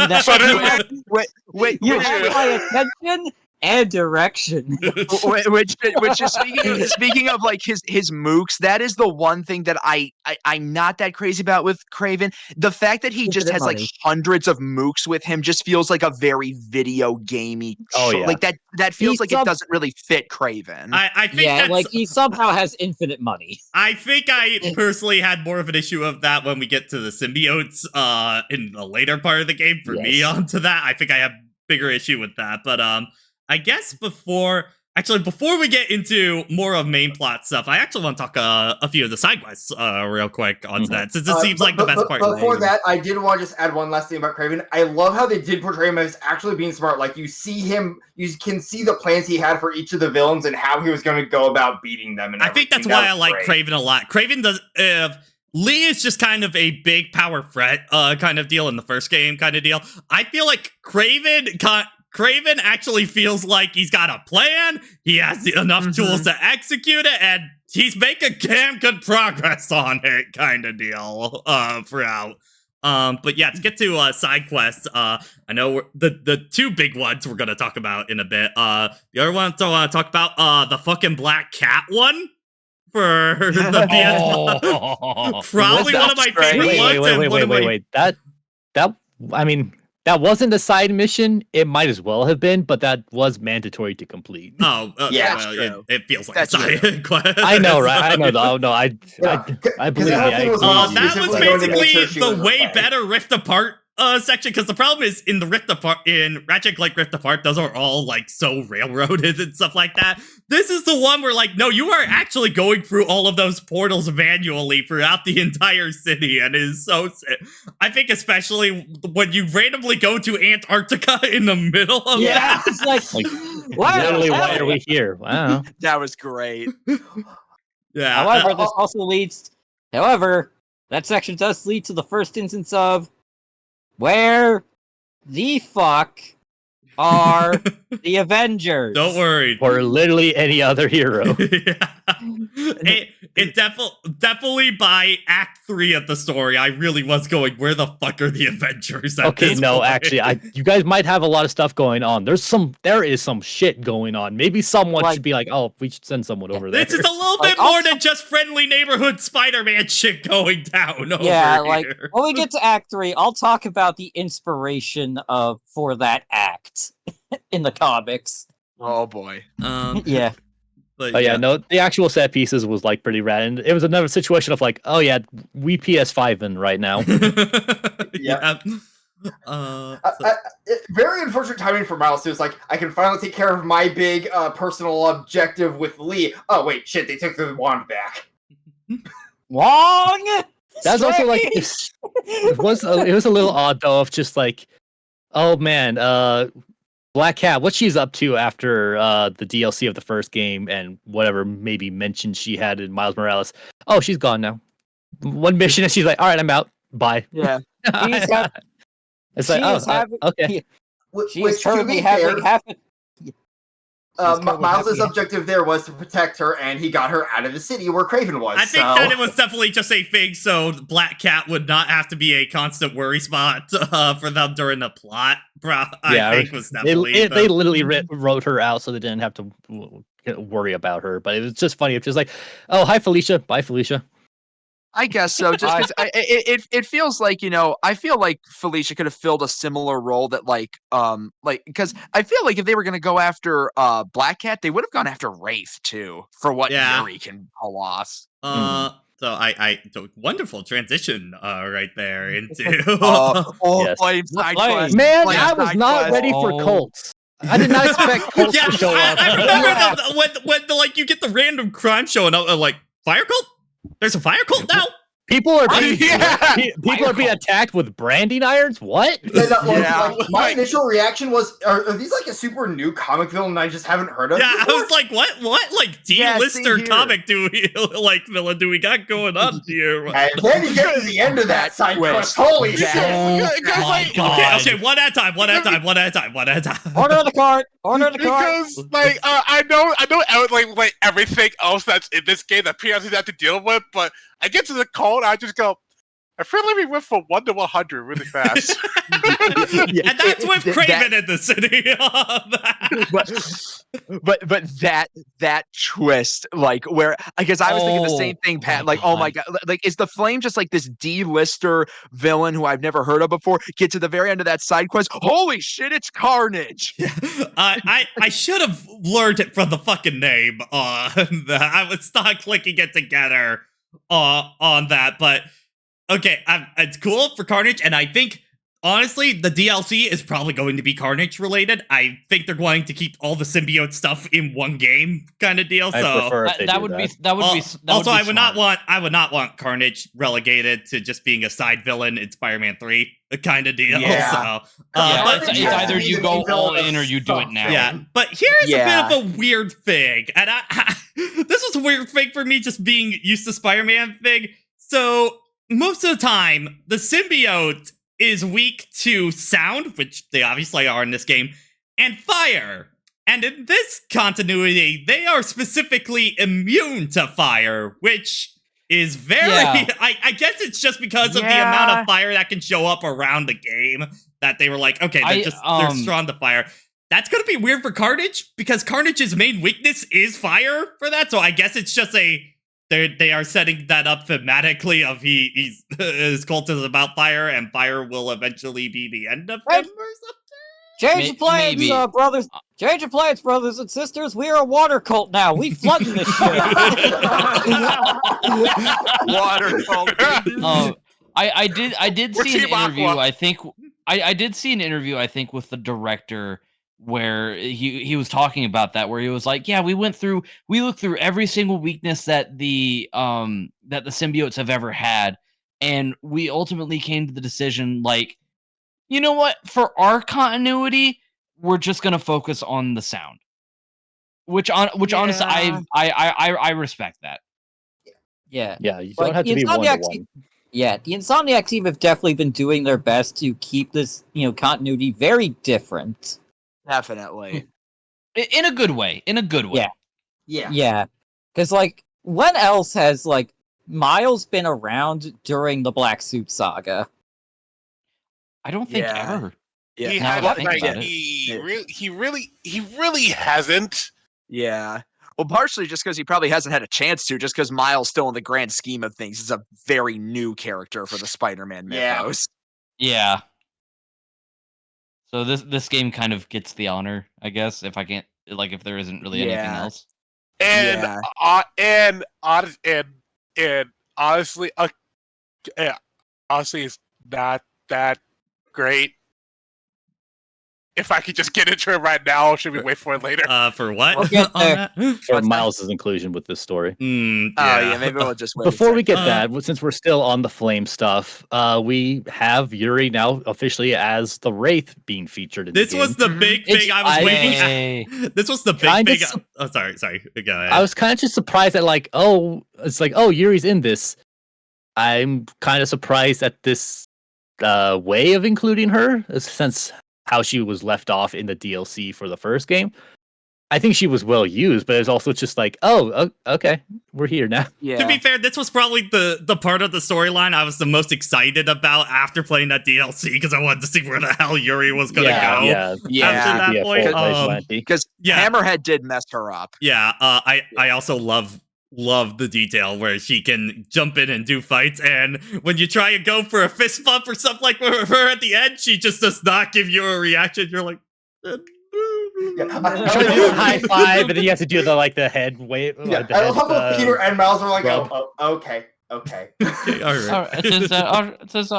right, all right, good I- luck to you, Yuri. But yeah, Too safe for much. Her weapon set was a little odd to go to, from just being a regular cop into I suddenly have kung fu chain whip stuff, but okay.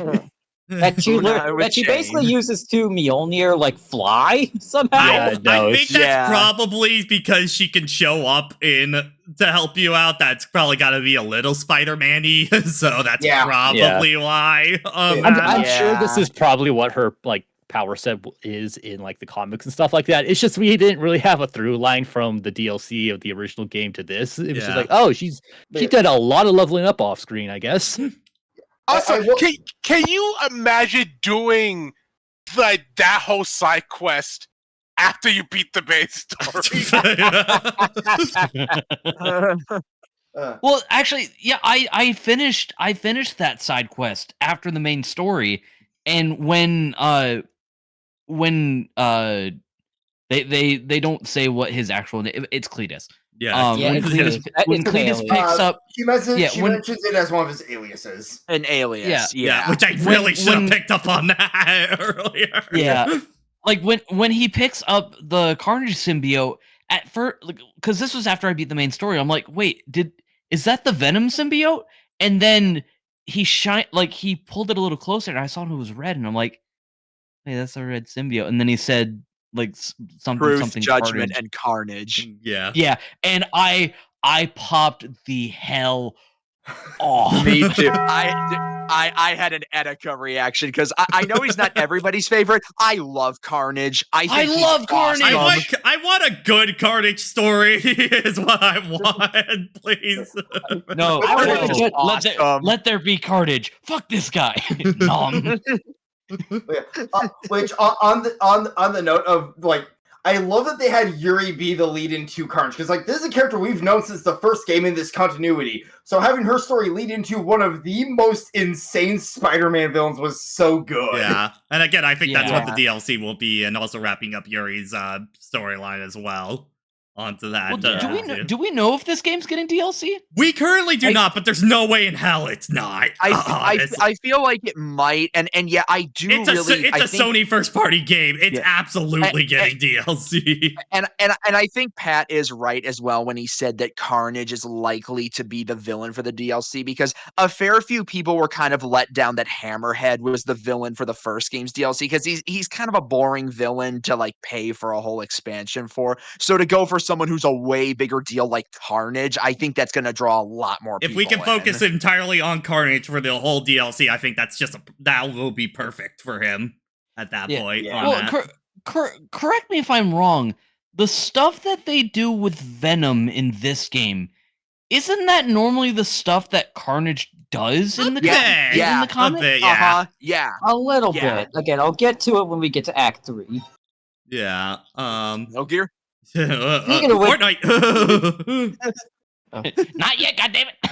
But yeah, to other side quests, there was one we'll talk about a little bit more of the Emily May Foundation. But I did like the one where it was there was the minigame of doing like the plant biology thing, which I felt like was a bit more brain teasing than the kind of pipe puzzles that they made you endlessly do last time. I think in particular, my favorite one is the one where you gotta track down this plant, I think, from the university, and then the guy tries to attack you halfway through you solving it. So the side mission is you go to the place and you're like, oh, someone stole a plant. That's weird. I guess people will steal anything these days. Again, New York crime in the Spider-Man universe. You go beat him up, you get it, you take it back, and you're like, all right, time to do some gene splicing stuff. You move the thing like maybe like 2 pieces, and then suddenly you get attacked out of the menu. Yeah. It's really good detail like that one. Sorry, go ahead. I think the other ones I really like. There was the weird bee repopulation side quest, which was kind of just overall. That was so video gamey. Yeah, Like, but I did love the one where it's just like the drone got like either like taken down kind of out of nowhere, and you're like, wait, what the fuck? Huh? Oh, yeah, the fucking like bee smuggling ring, which I love how Peter even goes, guys, what the fuck? Out of all crime you could do in my city, that was what you staked it on. Okay. Yeah. I feel like sorry, sorry, I keep doing that. That's my bad. Welcome to our Discord, Ryan. We do this all the time. Okay. Yeah, well, you are officially part of this friend group now. Welcome. Don't worry, I never get to say anything. I'll just go ahead. Yeah, so my 2 favorites in this entire game are, I love the Flame side quest because that was hype as hell. But oh my god, Howard and his pigeons. My god. I knew. Boy. It was specifically I was getting a weird vibe as soon as the music started and you were flying. I'm like, yeah, I fucking know where this is going. No. Like I know where this is goddamn going. Kind of deal. There was no goddamn avoiding this the moment I started hearing people talk about it. You guys tried your best not to be explicit about it, but your tone of voices and like chats and stuff like that, I was just like, yeah, I think I know what's gonna happen. And I saw the first thing and just hearing like the first lines out of Howard, I was like, yep, that is exactly what they're doing right now. For me, it was the second he started reminiscing that I was like, oh no. And then Peter had that one last phone call. I was like, Howard, and I was just not ready, even with all the prep. I was not ready. I will say. Hold on, real quick. Go Ace ahead. has been trying to say something, so yeah. Go ahead, Ace. I'm sorry. Man, this has just kind of been the year where side quests have just been breaking me emotionally somehow. Yeah, because like FF16 had the Torgal quest at the end of the game. That broke me. Then there was Gemman's stall from Xenoblade 3 Future Redeem. That's like, god damn it, I'm nostalgic.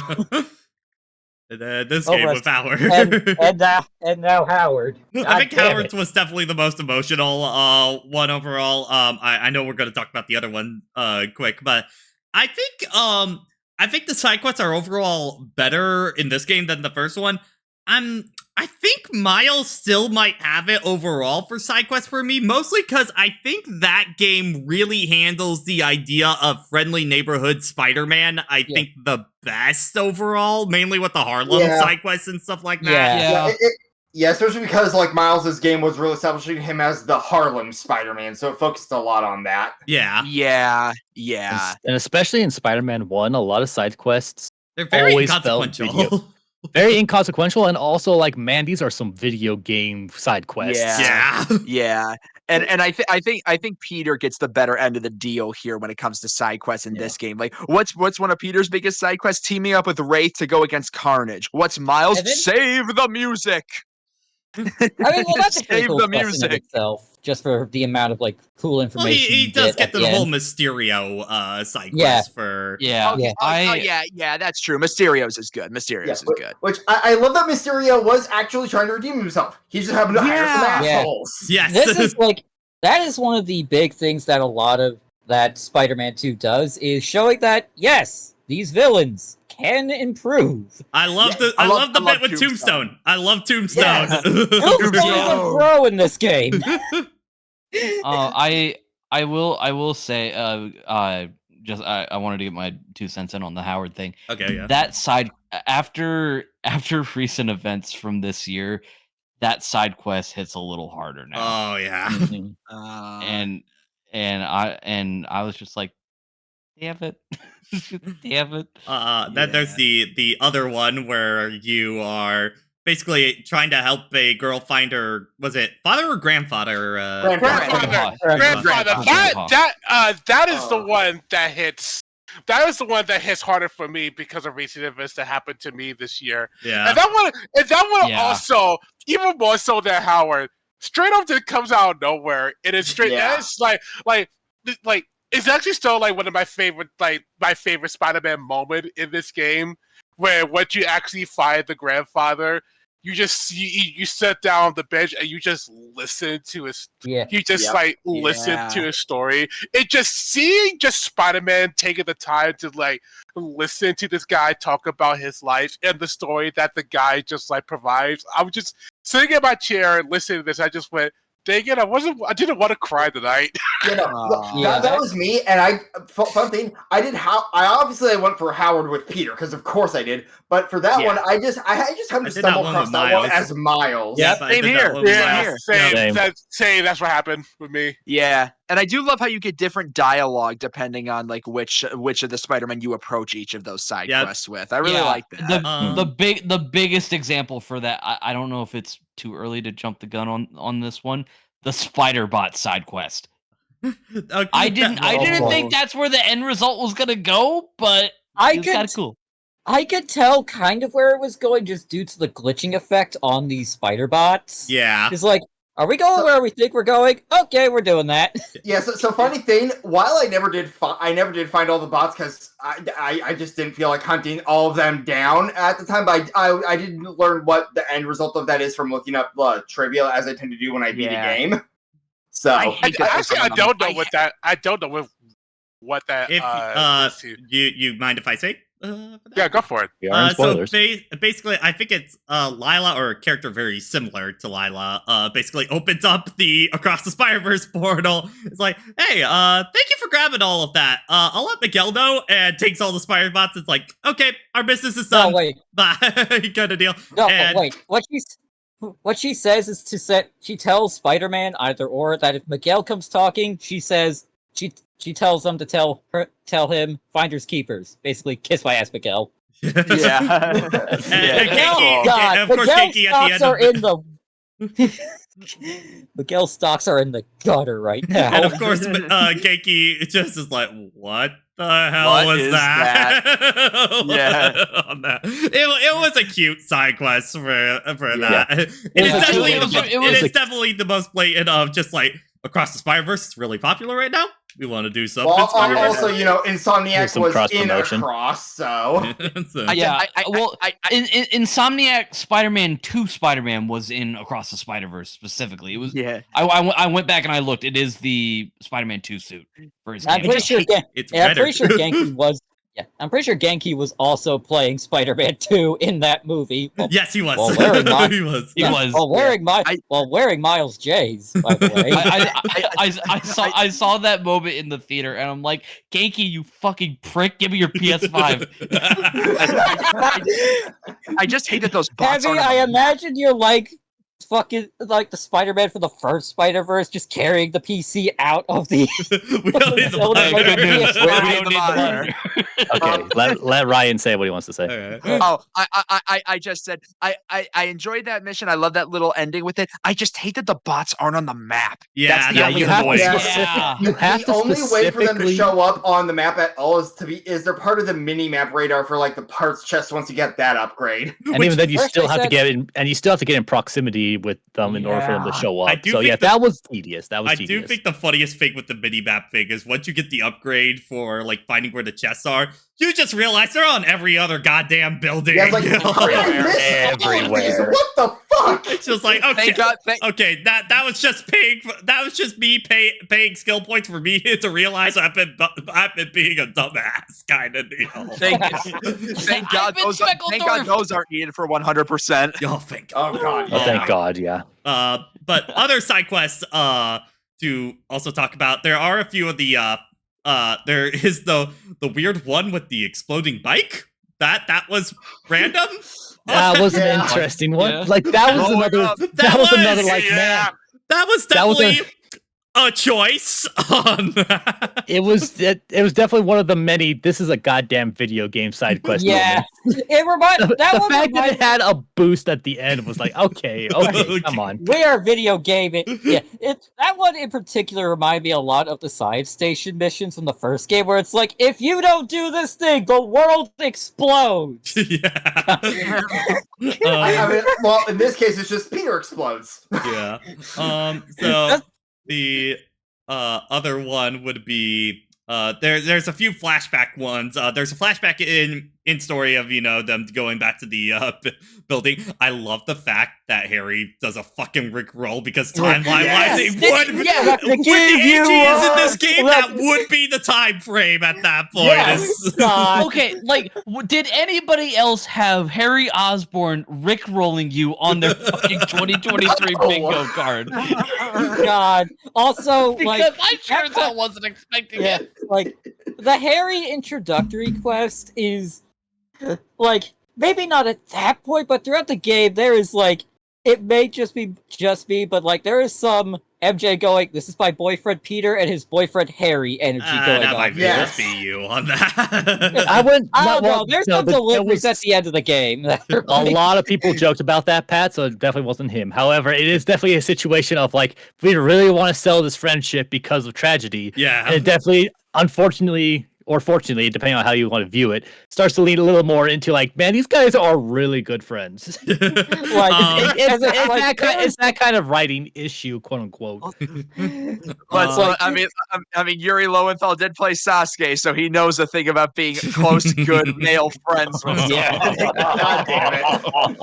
But to other Anyway. ones, one of my favorite flashback ones is to basically there is the one with Aunt May, which was like one onto that, and of Yeah. course the one of Peter's first day at the Bugle onto That was a glorious I one. wanted more I'm of a that. New Yorker! I wanted more of that Jonah. I want him to be rough and kind of an asshole, but you can tell that he is a good He person. has good Unlike- intentions Yeah. under all of his assholery on that. Yeah, kind of yeah. deal. You don't really get that much in his radio show, unfortunately. I love how you can get the implication that like him trying to tell Peter how to tell people off is how Peter started getting snarky as Spider-Man. Yeah. I'm a Beginning New of the Yorker. So, I love when you're beating up the guys and Peter fails at one-linering and one of the goons is like, "I'm gonna punch you harder just because you suck at this." He's still figuring out the quipping. Yeah. I think he's only been Spider-Man for like a week or something like that at that point. So. I do want to jump ahead to my favorite quip in the entire trilogy so far. Oh no. Get closer. I'm all out of I'm all out of honey. I loved it so much. I didn't know there were bears in these woods. Okay, we do need to talk about like, the oh my carnival. God. I think Like- still. The what? Which one? The carnival. Yeah, Cody Island. Okay. Well, I'm just talking about the side quest stuff right now, so that way we can focus mainly on the main story after that point, kind of thing. Yeah. So Mhm. I think that actually is about all the side quests, other than we talked a little bit about Mysterio. Yeah, I think that we actually covered pretty much all the. There's a chameleon's cameo with the birds. Oh yeah. Oh yeah, the vulture mission. First of all, the freaking vulture side quest, man. Once again, these are some video game ass side missions where you just suddenly start playing freaking Superman 64, which does lend more evidence to a larger issue people have been saying of like, man, just make a goddamn Superman game. You really can make it. Just shut up with all your complaints. Just make it, please. I was not expecting Chameleon to be Craven's brother. That was something that I did not see. That's an interesting choice. They've been like that for years. They've been brothers for like in the comic continuity for like ever. Oh, okay. Yeah. Okay. Chameleon's a villain I'm not as familiar with. I guess I'm just not used to that. Oh no! That's actually what made me realize it when we went to like the fancy apartment and the guy was like talking in Russian. I was like, oh my god, it's gonna be Chameleon because he and Craven are brothers. That's what made it click with me. Chameleon doesn't show up in a lot of the adaptations I know, so yeah. Yeah, but looks like we are, whether it be in DLC or the next game or a mid-cool or whatever, we're probably gonna get Chameleon. Yeah, they'll That's Which gonna be I'm so down cool. for. pay it off eventually. Yeah. Yeah. It is interesting that he was one of the rogues gallery that Peter already dealt with, and then he broke out of prison again. Goddamn. Yeah. Well, not all villains are gonna redeem themselves. Yep, Not all of and them want granted, to. hey, if anyone's gonna break out of prison, it's probably gonna be the guy who's able to disguise himself. Yeah. Which I will- Chameleon's one I of the will- more in the shadows villains. I do want to prod your guys' brain for a minute before we start getting back to the story stuff, because, like, obviously we had Sinister Six, Doc Ock for the first game, Venom, Craven for this game, Carnage possibly for the DLC. Who the hell are they gonna do for the next game? Well, we already Goblin. know the final villain for absolutely sure at this point. Yeah, it's an of- obvious one. yeah. Oh, Yeah, well, I'm not yeah. sure about who's gonna be like the Act 1, Act 2 villain for. Yeah, I don't know about that one immediately. Yeah, They're honestly, going to bring Probably back more that Miles one- stuff. Big wheel They're time. going to bring back fucking. They're gonna bring back Troy Baker, Elon Musk from Miles Morales, and let me actually punch him this time. But would you Yeah. would you give up the opportunity for Big Wheel? Fuck, you're Big right. wheel. Bring back Big Wheel. Make Big Wheel cool. Come on. Yeah, Someone needs to do it. yeah, some of the only ones of like major Spider-Man villains I can think of that they haven't done yet in this game are Hydro Man, Hobgoblin, Jackal, and Morbius. That's basically it. And they ain't I touching don't know. Morbius with a 10-foot pole anymore at this point. There's gotta be a Marvel Sony mandate. We are not touching this guy. That with poor the 10-foot man. pole. It's just, man, one movie damns a character out of existence of showing up in anything ever again for another Man, decade. At I this was- point. I was talking Miguel stocks being in the gutter. Fucking Morbius stocks are even worse. Well, Yeah. meanwhile, Craven stock, according to Wall Street, Craven stocks are high in the air, especially after Yeah. his death. Yeah, Brandon in chat, blame Jared Leto. I Blame concur, my the man. entire movie on that, but okay. Wasn't Morbius's like Dr. Morgan? Is it Morgan Michaels that's Morbius or I think it's Michael Morbius. I think that's literally his name. Mike? Okay, because I could have sworn that he was in the first game, but I guess not. Watch out, Morbius is gonna suck your plasma. Well, I think at this point is that it for SideQuest. So I think we can actually talk about this. Did Yeah, we talk about the Prowler stuff? right, Prowler. Prowler. Oh, right, with the shitty ass mixtape. That was the previous game. I am a little disappointed that Prowler's kind of already out of this continuity now, kind of at this point, sort of thing. I mean, I do like the idea that, he has Miles of like, look, I want you to have the tech because I do not trust this shit on the streets at all, kind of thing. Yeah. I do like the end of it, though, where it is that Uncle Aaron is just moving in with them now at this point. I think part of why his story's basically done is like, his story was basically at end point. Miles was basically just the bow on his personal story. Yeah. I think I just want a bit more Miles Prowler team up, okay? Also, they didn't use his shitty mixtape to take down Venom. 0 out of 10. I am waiting for this game to get on PC because that's going to be the first mod everybody puts in this game. All right. So we go on a trip to Coney Island. First we gotta go even further back, because basically the story actually begins when we meet up with Harry again. At this point, back at the house, and he brings us to the Emily May Foundation. That he said was supposed to be a small startup thing, and gave him... and then Norman happened. And then Norman gave him $1 billion to build this. Yeah. Well, I mean, every... My name is...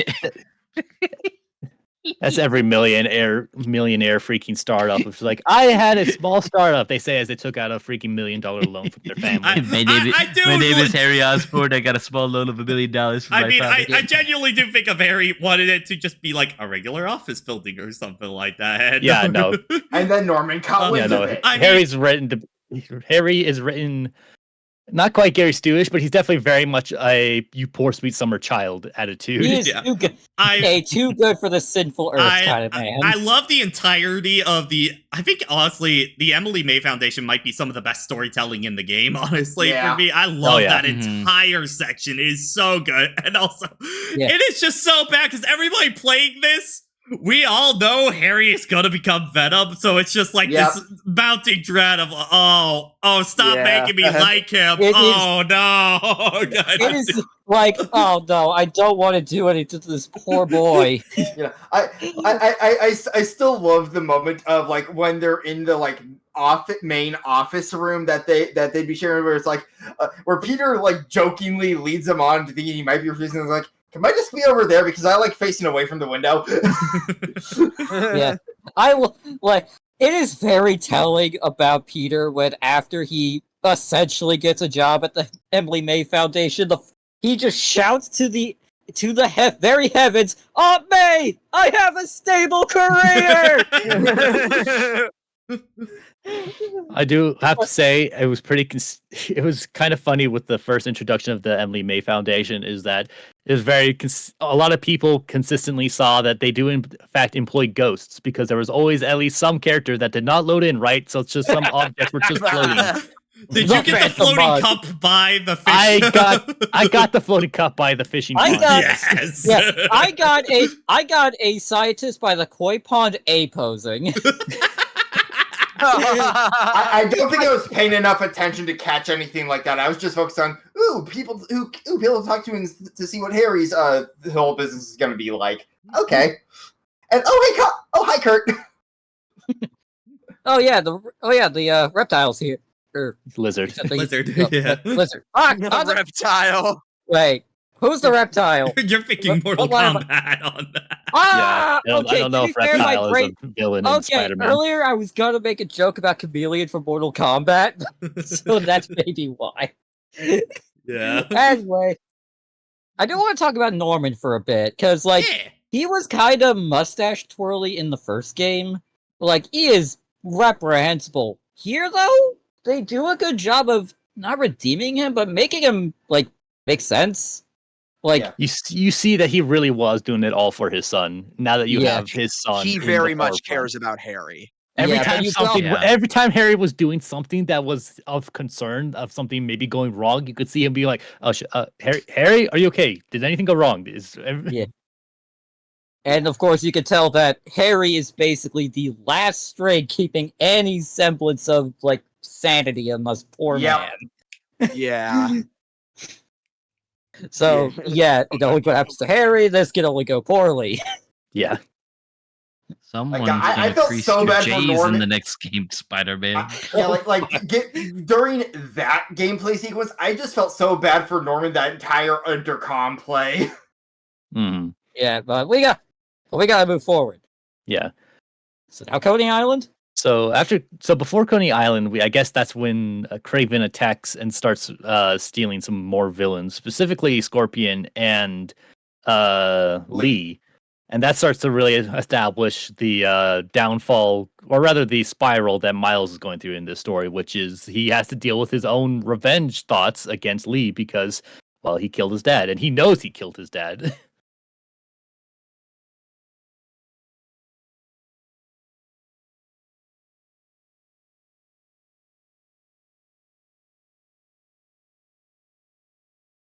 Hmm.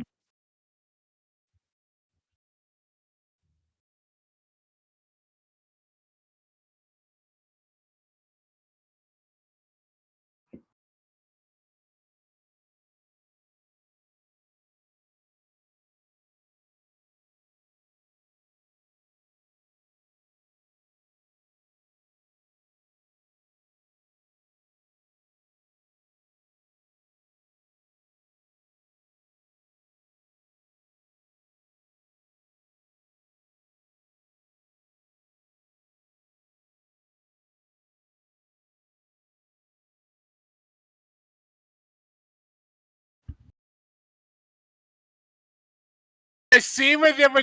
I see what they were trying to do with it, like theming wise, with the whole Venom story. But it does feel very disconnected because Yeah. it essentially it gives Miles something to do while the Venom story is going on, but they don't really do that much with it in the middle portion of the game. Yeah. Yeah. I will- The most connection there really is the fact that it's Craven Yeah. who takes Lee. I will say though, this game made me care about Mr. Negative way more than the first game did. Yes. Like they did him Yeah. real good here. I I like At mean, least yeah. in my opinion. Yeah, like I brought up the fact that we see a lot of villains get better in this game. And Lee is the one where we see that process happen in basically real time. mhm. And Yeah. yeah, and this does lead to the one thing I will say is a positive of Miles being involved with this story is that a lot of his actions and his development and him interacting with other characters helps makes the situation better. Yeah. Without him, Yeah. the world probably would have been fucked over 3 times over if it wasn't for Miles. I guess while talking about Miles real fast, I like the stuff with Peter and Genki and stuff like that. MJ and Miles co-op buddies with each other is something I didn't know I wanted until this game kind of deal. I love them. Yeah. I love their interaction so much. Yeah, I just love how the Morales slash I forgot what's Rio's last name again. Like Miles' I think- mom? Yeah, Miles. Yeah, I think it's Miles, just Morales. I Yeah, think it's yeah, just Morales. yeah, it's Yeah. Morales. Yeah. Yeah. Morales is her I think last name. I'm thinking of like Spider-Verse where they did each parent has their own last name thing. Oh, I right, think. yeah. I mean, But yeah, Jefferson but- Davis was his Yeah, dad's Jefferson name. Davis. Yeah. Right. Yeah, Davis, okay. yeah. I mixed up which parent was had which last name there for a second. Yeah. I love how basically at this point the Morales family and the Parker family are like conjoined. Yes. Yeah. They are roommate parent families at this point, kind of deal now for them. and the fact that like Miles was helping out at Feast in the previous games really also helped establish that earlier too. Yeah. Mm-hmm. Okay, so then, I guess after that would be Coney Island. Yeah, I think so. So you have a bunch of silly carnival games that you could do on the side of that. lifeless section because man, when they get all those rides, I wish they looked more excited than they actually were. However, Jason, it is all worth it if you do them all because you get to Yeah. dress. No. I did. I got it. I did. Let Ace finish the statement so that those at home can know what we're talking about. Yeah, it is all worth it because if you do all the carnival stuff before going to the final ride, you're able to dress Peter, MJ, and Harry with stupid ass hats, and it carries over into the combat sequence afterwards. And it's Love that. glorious. It's glorious. I love that so much. Unless you die and then you come back and it's gone. Damn They it. actually Oh, they fall off if you get hit in the course of the mission too, unfortunately. Okay, so it's like the kick me sign from fucking God Hand. Yeah. It is still funny. It's like, oh no, Tombstone's getting kidnapped, and he's actually redeemed himself. Let's go save his ass while wearing a silly ass hat. Yes. Yeah. The one story significant thing is when they try and do this Tower of Power thing is that Harry is able to blow the damn bell right off of it for that. And He's having his own hero awakening moment, whereas Yeah. Peter, that's the kind of the scene you would have expected Peter to have like in the first game if they hadn't done a 8 years later deal with him starting as Spider-Man. Yeah. So it was nice to have it and kind of organically put in with a different character. Yeah. I do think the entire amusement park destruction sequence probably one of my more favorite of the big action set pieces kind of deal with it overall in the game. Yeah, the roller coaster like set piece that gets dire. It's like, oh, this is fucked up. This is fucked. This is fucked. This is fucked. Yeah. Okay, I think I got no. Oh, hi, Harry. The fact that it nearly ends and Peter is literally gonna say I'm sorry to the woman that he knows he's not gonna be able to say before Harry comes in is like, oh, I felt that direness. Yeah. Like I knew she wasn't gonna be. I knew she was gonna be okay, mostly, but I was still just like, man, they are selling this pretty well. Yeah. Also a very organic way to reveal their let identities. Ace speak. You go Yeah. first. That is a Marvel like hero coming in at the last second with the big triumphant theme done right. Yeah. Guys, Especially because I didn't expect Big Harry to wheel. be a hero. That was like the biggest surprise was that like Harry was an active hero for a time. Yeah. Well, they kind of blow through a lot of like some of the like major notable things that they do with the symbiote in this one game. Like this is the first game we see the symbiote, and we get both Agent Venom and the Anti-Venom in this game. It's like they blow through a lot. So the big thing is I think one of the reasons again I think the Act 1 is the strongest part of this game is all the stuff with Harry particularly. I love the whole Harry symbiote hero stuff that they have. Spider with buddies. Agent Venom. Oh, Yeah. Yeah. Agent Venom's real good. It is so good. I love the entire mission where you're with him busting Tombstone out. I honestly wish we got to spend more time with that kind of deal. Yeah. Overall onto that. Yeah. Plot does I- escalate pretty I quickly. think Peter gets the symbiote. Once Peter gets the symbiote, then that kind of all stops at that point. I'm like, oh.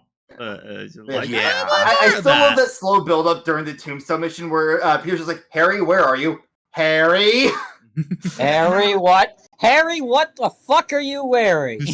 but I just like, Harry, stay home. Harry, stay home. Yeah. Harry, goddammit.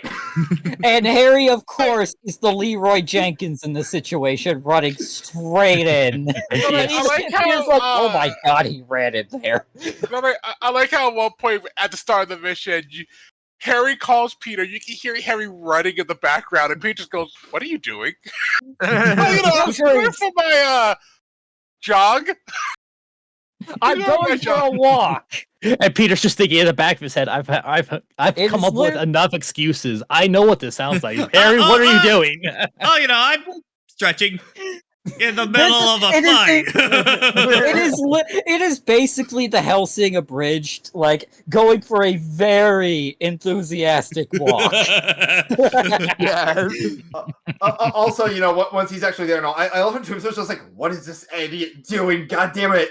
Yeah, I Harry's making things worse before they get better. And Tombstone is just like, Spider-Man, why are you working with this guy? I wish we got a mission. I wish we got missions with all three of our Spidey-esque people working together though on that. I really wanted a Peter Miles Harry team up mission really bad on that. At least if you play as Miles during that story sequence, you do get bits like when you're doing the crimes where he can go, "Oh, hey, you're here. Okay, cool." Yeah, because Harry does occasionally show up as a team up partner for some street level crimes. Yeah, I got that once with Miles. I do kind of wish he showed up as well in post game. Just like it's post game, story doesn't matter at that point. Like, which is totally how I thought they were going to handle symbiote before Anti-Venom showed up on that. Yeah, right. So yeah, after the park and you save Tombstone, I think is the Craven hideout. I think at that point. I think that's the next major moment. Yeah, I think that's the next major thing is the zoo. Yeah. Because like you got the MJ stealth section and all that. Okay, so Jason, I know you wanted to talk about the how Peter quote unquote dies section. I know you had a little thing on this. Yeah. Okay. So like, wait. Can you hear me? Yes. We can. Yes. Yeah, we got you. Yes. Okay. Yes. So one of my issues with like the Venom story is essentially how they transition into it. Because this very much starts out as Harry's story, but they also want to do the Venom story. So we had to come up with a way for Peter to get the suit. And I think the way... Oh, hold up. Jason, can you hear us? It cut you out. You cut there. Oh, no. I hope it's didn't crash again. Oh, no. Oh, no. Oh, no. The symbiote got him. Hold on, we are gonna work behind the scenes. We're gonna see. We are experiencing technical difficulties. Ladies and gentlemen, we are experiencing some technical difficulties. Oh no! This would be an awful time for his computer to shut down on him again. No. He's still on the call at least. That doesn't mean much, unfortunately. We've seen these symptoms before. Jason, 11 times, as a matter of fact. Yeah, I am now 95 to 100% confident. Yeah, his computer restarted on him. Jason, are you okay? He is not okay. Oh, no. However, I think I can actually share some sentiments with it because I actually had a similar feeling. I do as well.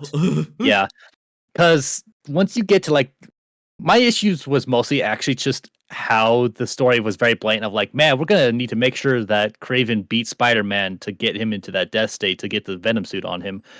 And it was just like, man, this sure was cutscene damage I took. I didn't really feel like I believed the fight to be dire enough or the power levels to be different enough that Peter would lose so definitively in that moment. So I definitely felt a little contrived of like, all right, we need to save Peter from the stab he got.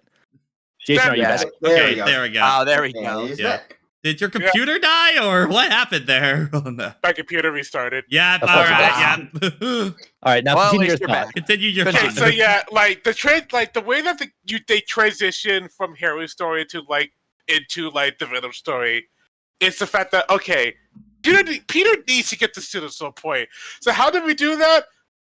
He gets stabbed. To be fair, it's a big knife. It's a very big knife. But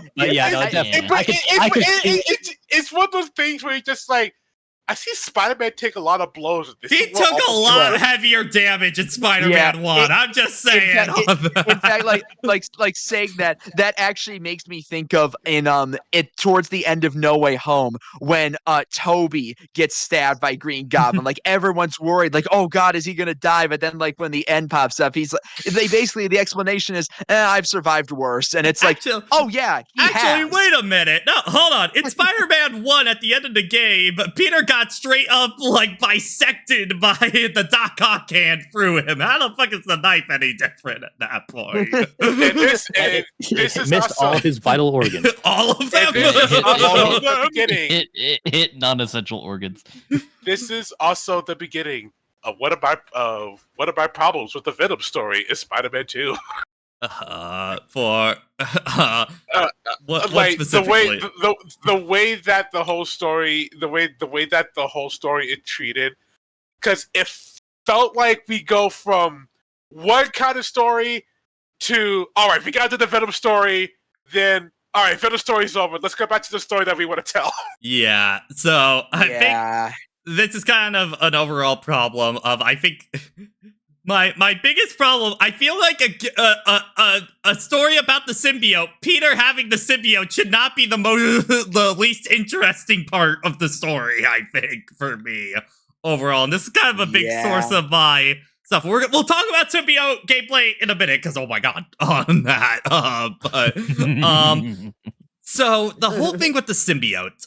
I was trying to dissect the reason of why I wasn't liking it much of this adaptation, because I felt like going in, I was really interested, because I felt like all the pieces were there to have probably the best version of the symbiote story be told, kind of deal. And I think I was able to dissect the exact reason why it felt so off. Because the big thing is that this Peter never at one point, he gets all angsty and stuff like that as he has to suit, as you do.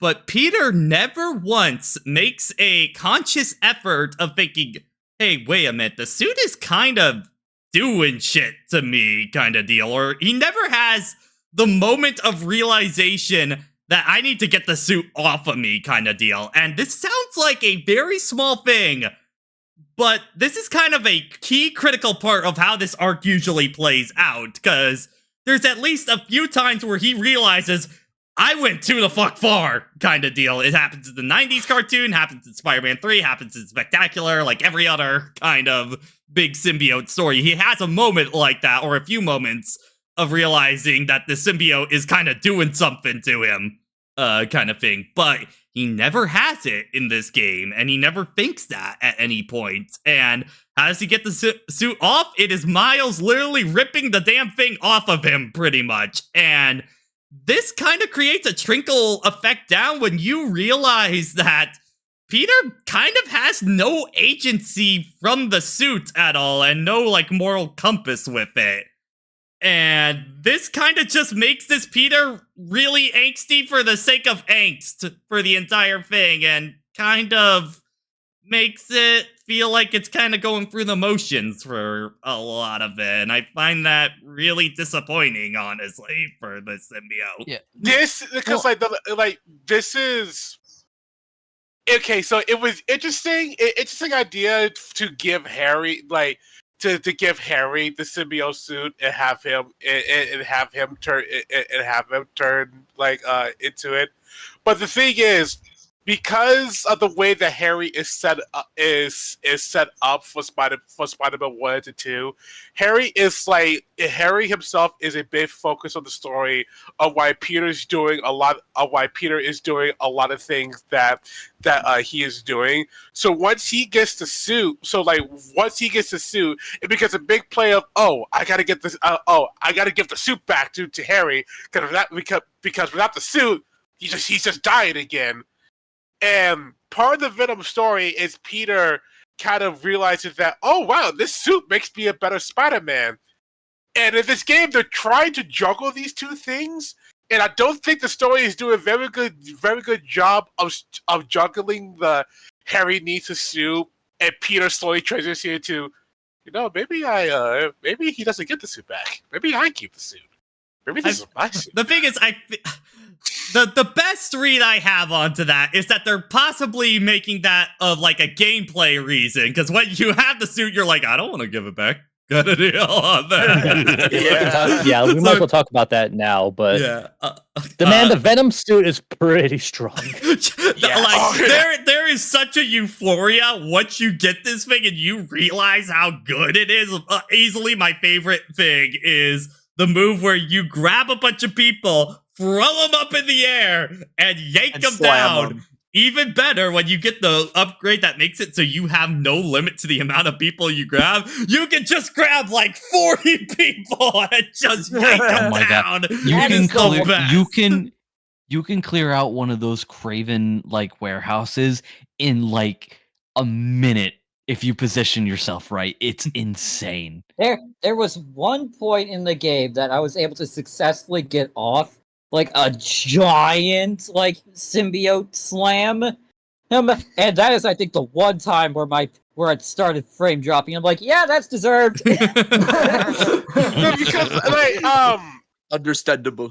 the Venom suit is the reason why they throw a lot more mooks at you than they did in Yes. they did in Spider-Man 1, because now you have a double trigger that can Yeah. that can clear the room. On So and that's that the note, play to feel that power. on the note of like the double trigger, and also in a way, also Miles's Venom burst. How did it take anyone else a really long time to actually notice where the fuck that meter was? Not really. It Not took really, me. no. It took me longer than they probably intended, but it didn't take too long. Yeah. What I did know. happen though? What did happen though is me keep forgetting that I had a devil trigger with this Venom suit. Yeah. Also though, when the controller started hissing when you go into the God, I double love trigger. that. Yes, they're a dog in this controller. I think my favorite moment, Jason had a very similar thing happen on his playthrough when I was watching. The fight when you're in the Emily May Foundation and you're like on the bottom floor and you're fighting all these goons and you activate the trigger at that point. And basically the whole thing is the trigger doesn't go down when you kill a mook. It kind of pauses for a little bit. Because they throw so many mooks at you, you basically just stay suspended in the rage mode for the entire time. And it's just this Oh my euphoria. God. Power! The Power! The power. So like makes this is where I put my tweet of like the symbiote is lore accurate because you do not want to give this shit up as soon as you This suit makes me a good experience. Spider-Man. This suit makes me a better Spider-Man. This This suit makes me a better Spider-Man. This suit makes me a better Spider-Man. Like, I still remember like the first time you get like the scripted moment where you first get the rage mode, and like I see the screen go all like darkened borders and everything. It's like, oh. I think so- while you're in the rage mode, I think like the sound design behind the whole mode. Oh is yeah, also it's just- so good. It's so good. good. Sounds, oh my god. They do a lot of work to make sure not only do you feel powerful, you sound very Yeah. powerful. And like the room where they also like the room in the lodge where they properly teach you about the symbiote trigger. There is a lot of destructible objects in that thing. Like you can tear down full on walls, furniture, everything. The place is a fucking mess when you're done. It's like, that felt good. Which makes it so when you have to go back to the arms later on because you don't have Venom, I'm like, God. It was pretty funny because like there's an upgrade tree dedicated to all the Venom stuff, which means you as a player knows it's like, okay, so how are they going to give it back to me? Because you're not going to give me an entire tree of upgrades and then just take them away. I was thinking it was just going to be that they would give you it back in post game, but no, we get anti-Venom later on. Yeah. Yeah, Like, which, okay, as some- at- when which- I saw that- which of course, as someone who had no experience of the comics or greater continuity, I had no idea the anti-venom suit existed. So I was Honestly, just same. also assuming the same thing of like, I guess they'll just drop it on me at post game, kind of like Spider-Man 3 back in the day, where it's just like, yeah, here's a way to unlock it again so you can have your power up. I was when I saw the fact that Peter's skill tree was basically split into Iron Spider legs and Venom powers, I'm like, or symbiote. It's Yeah, same your thing. Go power. ahead. It's fine. Miles, why your power is called Venom in a story where I Venom fucking is know, right? Yeah, when I saw that it was split down the middle like that, I thought there was going to be like a mechanic in play like Web of Shadows where like if you go all in on one or the other, it determines what kind of ending you get. And so that I was would've been genuinely cool. a little worried, like, should I go down this route? Like, do I go all in on the symbiote? I'm a Should I little see how worried. far this rabbit hole goes? The answer is yes. The answer is yes. Yes, yes, because power on that. So Bailiff, power. okay, so I don't know how you guys reacted to it, because obviously like I was in the same boat as everybody else. Like, we get close to the end of the game and I'm like, well, I just spent all that time upgrading my symbiote stuff and now I want it back.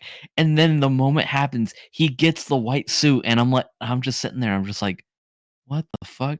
And then I see the prompt for anti-venom bomb and I'm just like, no fucking way. The thing is, I didn't know know? anti-venom was a thing. I thought that was a thing that they made up for the game at first before I googled it later on. Yeah, Exactly. Well, like the origins for anti-venom are like somewhat similar because they're both like in both Yeah. instances they're a byproduct of Martin Lee's powers. Mr. Negative. Yeah. In the comics though, Eddie Brock was dying of cancer when he came in contact course it with was Martin cancer. Lee. Oh, it's When he cancer. came in contact with Martin Lee, he still had some residual bits of venom left in his bloodstream, and that reaction formed a brand new symbiote around him that is just like Became how it is anti-venom. he became anti-venom, and it's just like how it is in the game. But Yeah. I didn't think they were ever going to do that with Peter, and I'm like, oh my god, that's so cool. Yeah. Yeah. Which makes me wonder, since we had Martin Lee in the first game and they teased Venom at the end of the first game, makes me wonder if they were going for the long con here. And- Potentially on that. Probably. Maybe, yeah. Potentially. So how do you think they're going to get rid of Peter's anti-venom for the third game? explosion into a wall. Damn it. Death shows up and takes it. No, wait. Peter runs into a remnant of Venom, chases him into a dark portal that leads to Dark New York, which is highly radioactive, and a bunch of dark symbiotes latch onto him and steal the anti-venom suit and run back away to London. The cat is disappointed in you. MJ doesn't authorize Peter to use the anti-venom symbiote. guys, authority! No, guys, it's simple. You see, during 4th of July, while the fireworks go off, the anti-venom suit just jumps off at Peter because it doesn't want to deal with all the noise. Okay, real talk though, if Carnage is the DLC, they could find some way of having that tear off of Peter or something like that, so they can kill two birds with one stone. Yeah. Yeah, That could be a way. Peter will probably have to sacrifice the anti-venom suit to get rid of Carnage. All right, so during like this whole section of the game where Peter now has a suit.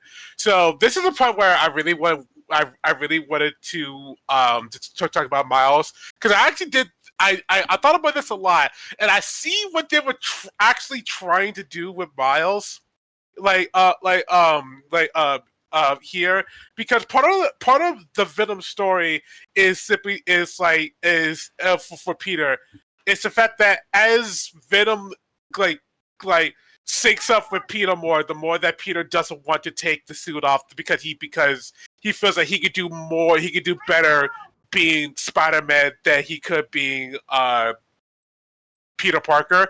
Miles actually goes through a similar thing where he's so focused on Lee that he has a conversation with his father, with his father at his tombstone, where he feels like he could actually do better, focusing more on being Spider-Man than being Miles. So when I finally picked up on that, I thought, oh wait, hang on, that actually is that is kind of neat that they're going through like a similar arc in two different directions. Except in Miles' case, where he has a conversation, what do we do with it? He rescues a music museum, but that's really about it. That's kind of again the problem I have of where I felt like it had a real chance to be the best symbiote story, because in Black Suit Spider-Man stories, there is usually not another Spider-Man running around at the same time, and they had the chance to do that here, and because Miles feels so disconnected from everything into that, and they barely interact when he has the suit on, just kind of makes it feel like Peter kind of gets off with nothing by the end of it, and not actually go through a character arc himself, and it's really disappointing on that. Because I thought part of the thing that they were going to do while Peter has the suit is the fact that Peter's going to start blowing off like everybody again, and the one who's going to be hit the hardest by that is Miles. Is Miles. But the moment that Harry showed up, Peter already kind of started doing that before Venom attacked. before Venom saw Peter said, "Mine, I'm about to absorb this white boy so fast," but like, and it just kind of makes Miles makes Miles feel like a second thought, because you can kind of tell that, okay, from here to here, we don't really know what to do with Miles, because we really want to focus on to focus on Peter on Peter and Venom, and Miles doesn't really come back into play until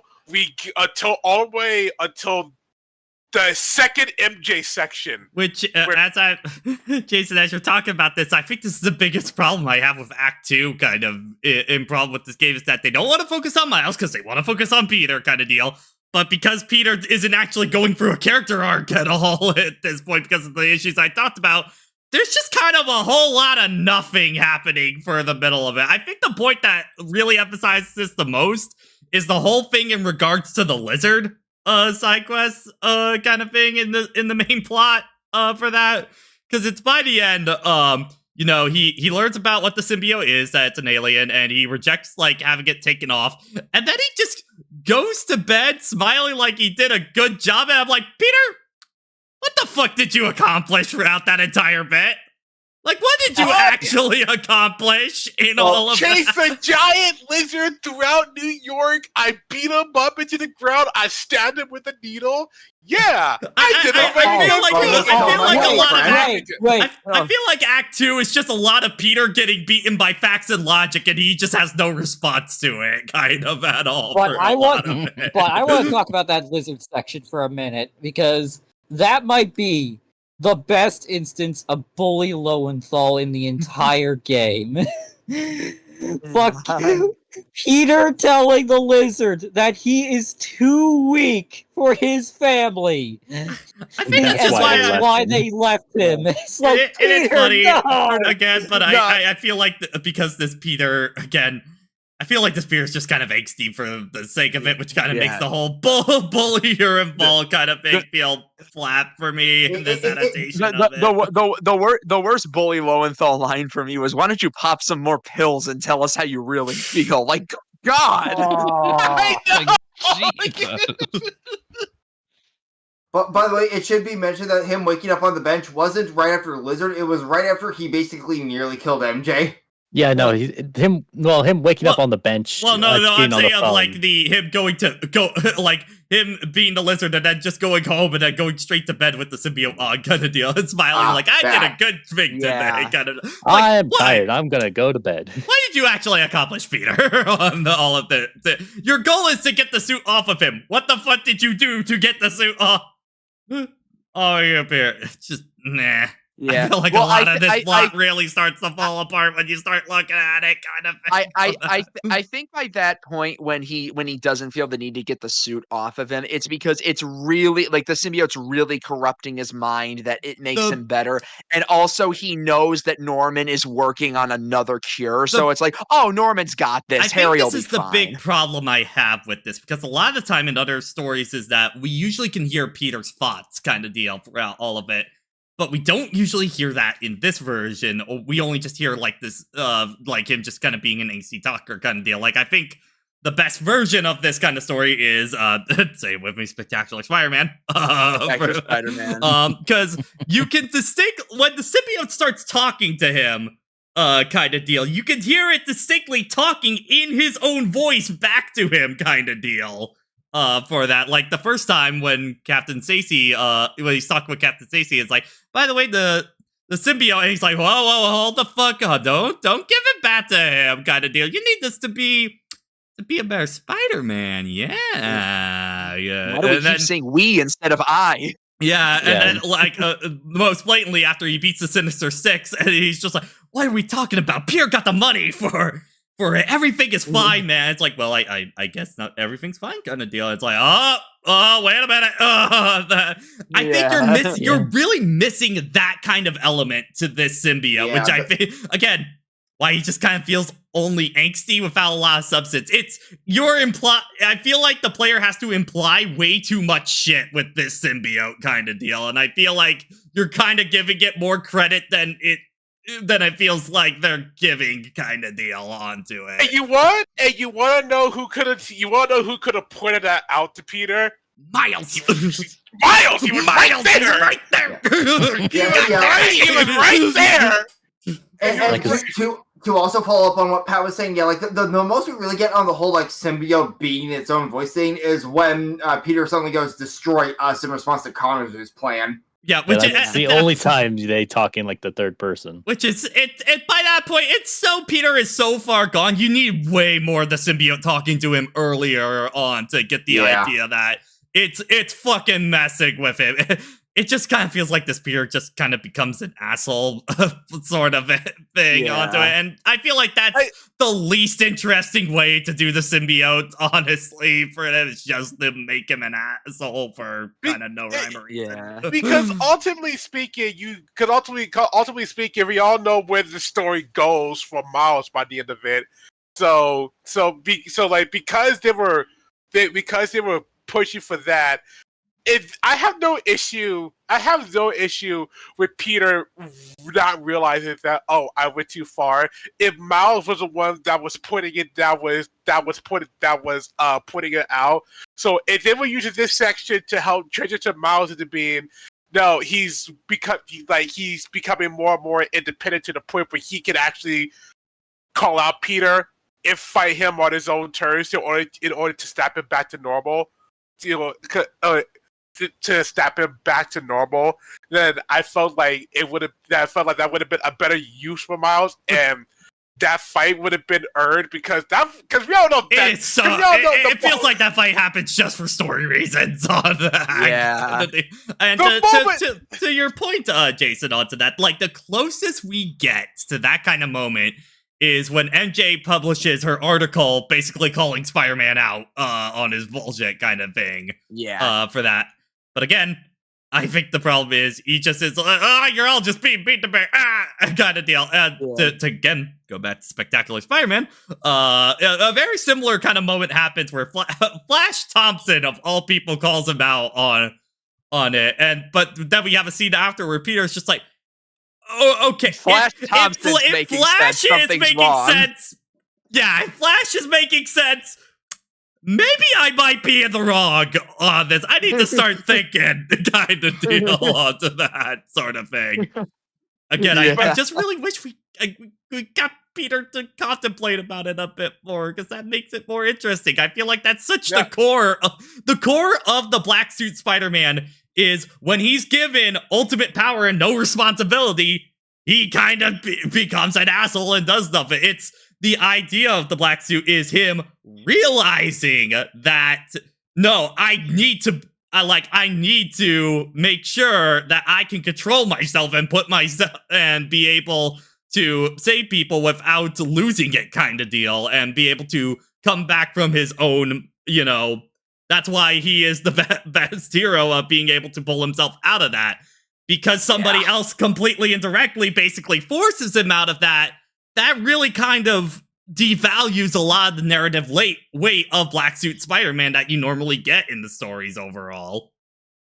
That being said, the MJ sequence leading of Venom taking Peter out for a night walk. Yes, the joyride. The joyride sequence. MJ in the tunnel. I very much do like that sequence. And that's where we also get to hear Venom's true voice, I believe. Tony Todd. Oh boy. I will say there is that great Yuri line for him of just like the MJ run kind of line for that. Which is and suddenly you're playing a horror game. Yeah. So when did I load up Dead Space? So during this whole sequence, Miles gets tricked, gets knocked out, and he gets drafted away by Kraven. Because he knows that, all right, I got the young one. That will get the other one to me, and then I can have a real fight, have like a real fight with them. But So he's looking at the win. He's looking at the win-win of like, okay, this young one is brash. He might be willing to kill me and put up a good fight, so that would be good too.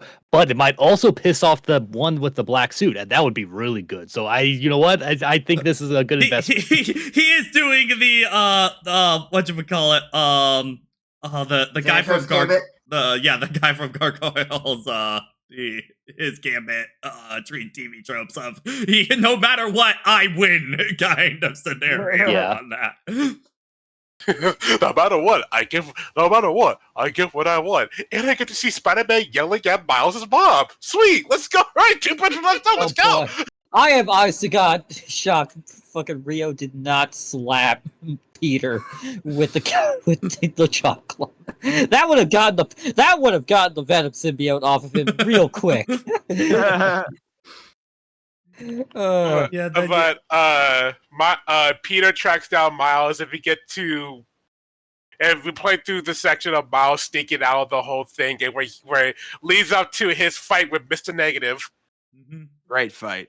Again, it was I feel a very circle around web 'em, beat 'em up. It's still the same issue. This is kind of a thing, not just in Spider-Man, but a lot of Insomiac games. A lot of fights kind of feel like they all feel the exact same kind of deal because they just don't change things up much. I think the only fight in the entire Spider-Man series, I think that has really gone beyond that has been Tinkerer, because they put in a lot more mobility stuff because of the giant arena you're in kind of deal, which is why I think that's the best fight.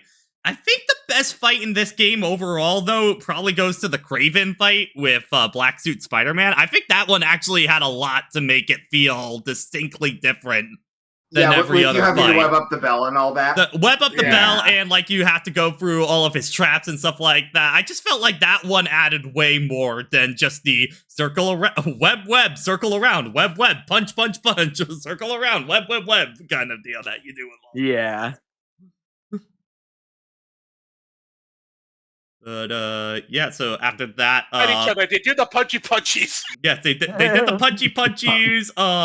Lee is sent out to go get help at that point. Yeah, Miles has his own character growth moment where having Lee dive into his mind and all of that stuff, which I would have felt would have had like more consequences, but it's fine because Lee was already trying to redeem himself or at least be a better person.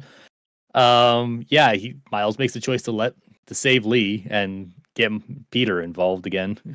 Yep, that leads to the whole fight in the forest with Kraven. Again, which I do like Peter just coming in and just being like, "Where the fuck is my child? Where is my son? Give me back my son!" Yeah, and I love how he. I think it's during that where he just auto pops Devil Trigger. You're like, the moment you start to fight, he's already at full power. And also by that point, I just went, yeah, you know what, Devil Trigger these guys. I don't feel bad for any of the Kraven goons. Yeah, I never felt bad for them, especially because for most of the game, I was just like, man, you guys are really just showing off, and it's just like, all right, come on, get on with it. Oh, jeez. Like I was annoyed with the Sables near the end of Spider-Man 1, but I got it. With the Hunters, I was just like, okay. So I believe it was also during this phase where we find out we've been slowly finding out what Kraven's whole deal is, but now by this point you haven't figured it out. I believe at this point Peter just leaves it all out on the table where he just tells Kraven, "You just want to die, dude. You're looking for someone to kill you." Yeah, because he has. You don't tell me what Miles is, though. I might do it, and you don't tell me what my child is. And Kraven is just keeping his full strength by drinking concoction? Potions. Yeah, he's drinking potions. He's steroids. He's steroiding himself up to keep himself up. Yeah, basically. So yeah, we have that. We have the forced story fight between Peter and Miles, which as a fight is like mechanically, I mean, it still has the same issues as most fights in the game, but it was still good and fun. I just wish it had more story significance. It would have way more. I just wish story-wise it had more build-up because it would feel way more earned at that point. But I do like the inverse of in the previous fight having Peter or web the bell to keep Craven from using it. Now, in that fight, you're Miles using the bell against Peter, and of course he will Yeah, that was perma-web really it. cool. So you can't use it as a safety net. Yeah. So that pretty much ends Act 2, where the symbiote is all clocked up. Harry has not been having it with Peter's shit throughout this whole Yeah, it's game. important. It's important that, of course, with Bully Lowenthal in full display, Harry is not doing too well. He at this needs point. the symbiote to actually live.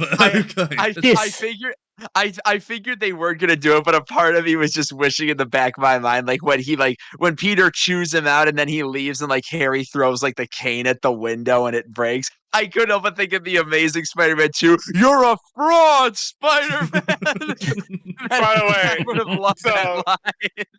A funny thing during this portion, after Peter gets back to normal, you can't go off and do like a lot of side quests again, because some of the side quests actually closes off to you while you were Venom Peter, because he's not being your friendly neighborhood Spider-Man, which the Tesla actually do like. Yeah.